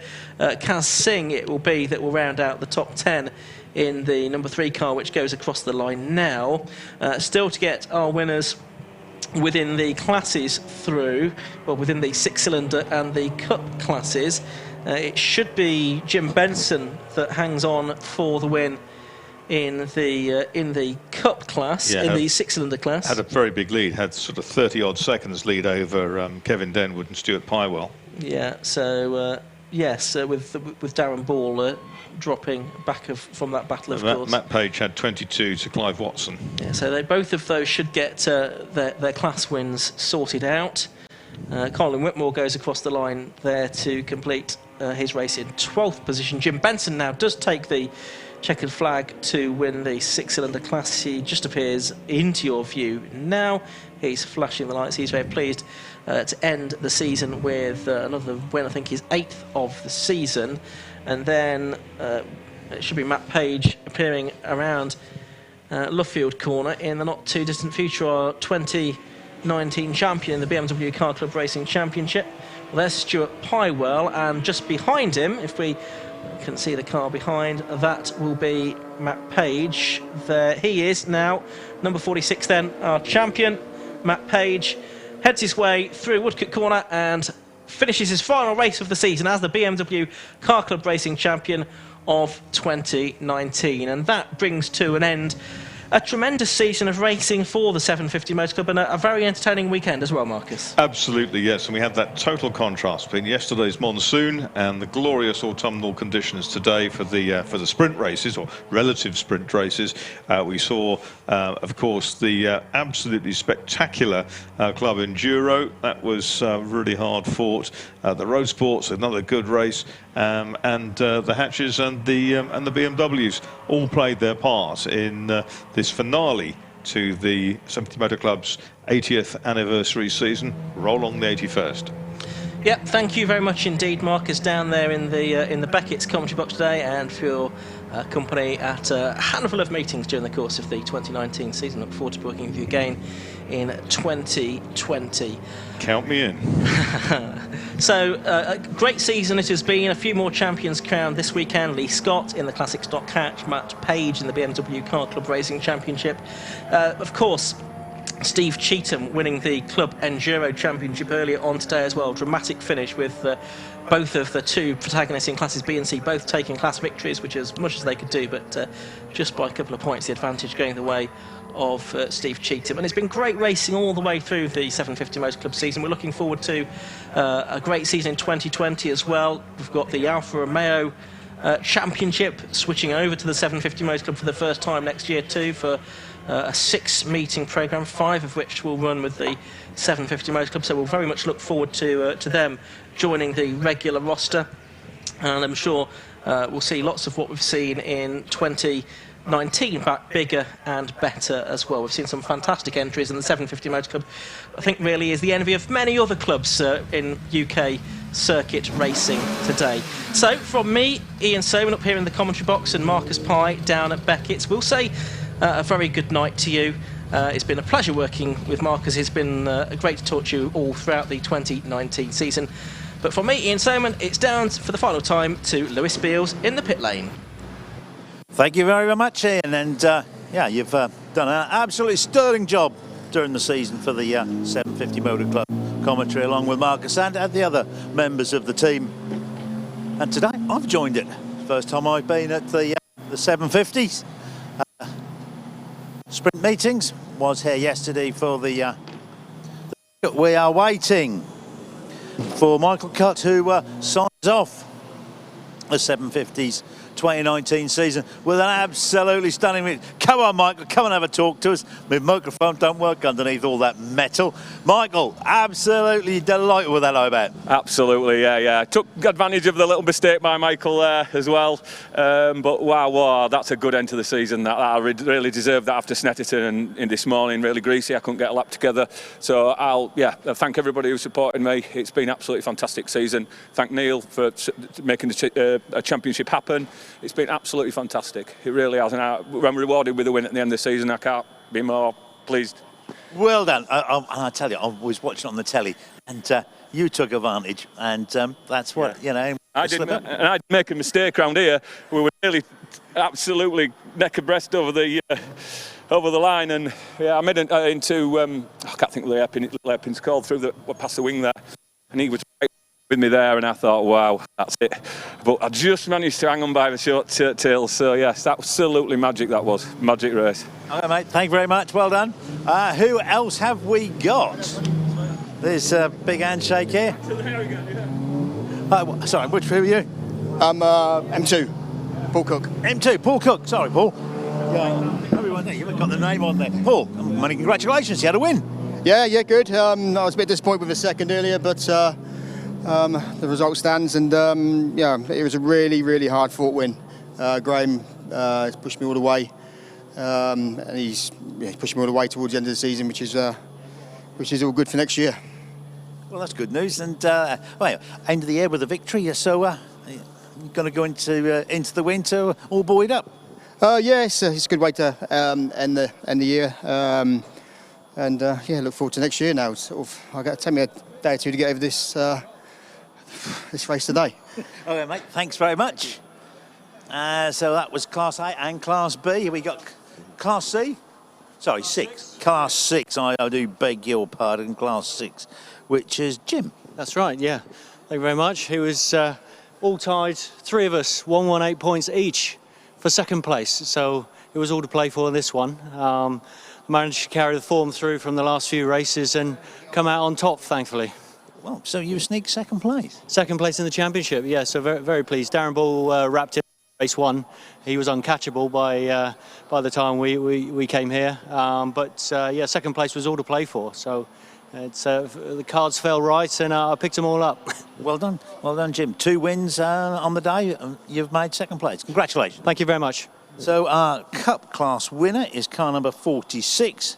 It's Matt. It's Matt Page, and we spoke earlier in the day. Matt, yeah, you're another double winner. Yeah, I know. Really good day today, to be honest. I'm really happy, and that performance there was awesome. Really. Well, it's good. Just move away from the gantry. The old metal doesn't do too well with the microphone. So good end to the season for yourself. Oh yeah, thoroughly. I'm burnt out from that. I'm so tired battling with them Class 6s. Then just sticking it there in amongst them and trying not to mess up their race too much. But at the same time, I want to battle with them as well. You know. Well, congratulations, and we hope to see you back in the BMW CCR Championship. Yeah, hopefully next year. Maybe build myself a faster car for next year. That would be good. That would be excellent. Well done. Thank you very much. So that's the end of the 750 Motor Club meeting here at Silverstone. That's the BMW CCR Championship, who's wrapped up the 2019 season, which is the 80th year of the 750 Motor Club. So on behalf of the 750 Motor Club, may I thank all the competitors, especially the marshals and the medical crew and officials for all their hard work during the season. And we all hope to see you back here supporting the club in 2020. Me, Lewis Beals, signing off, and good night.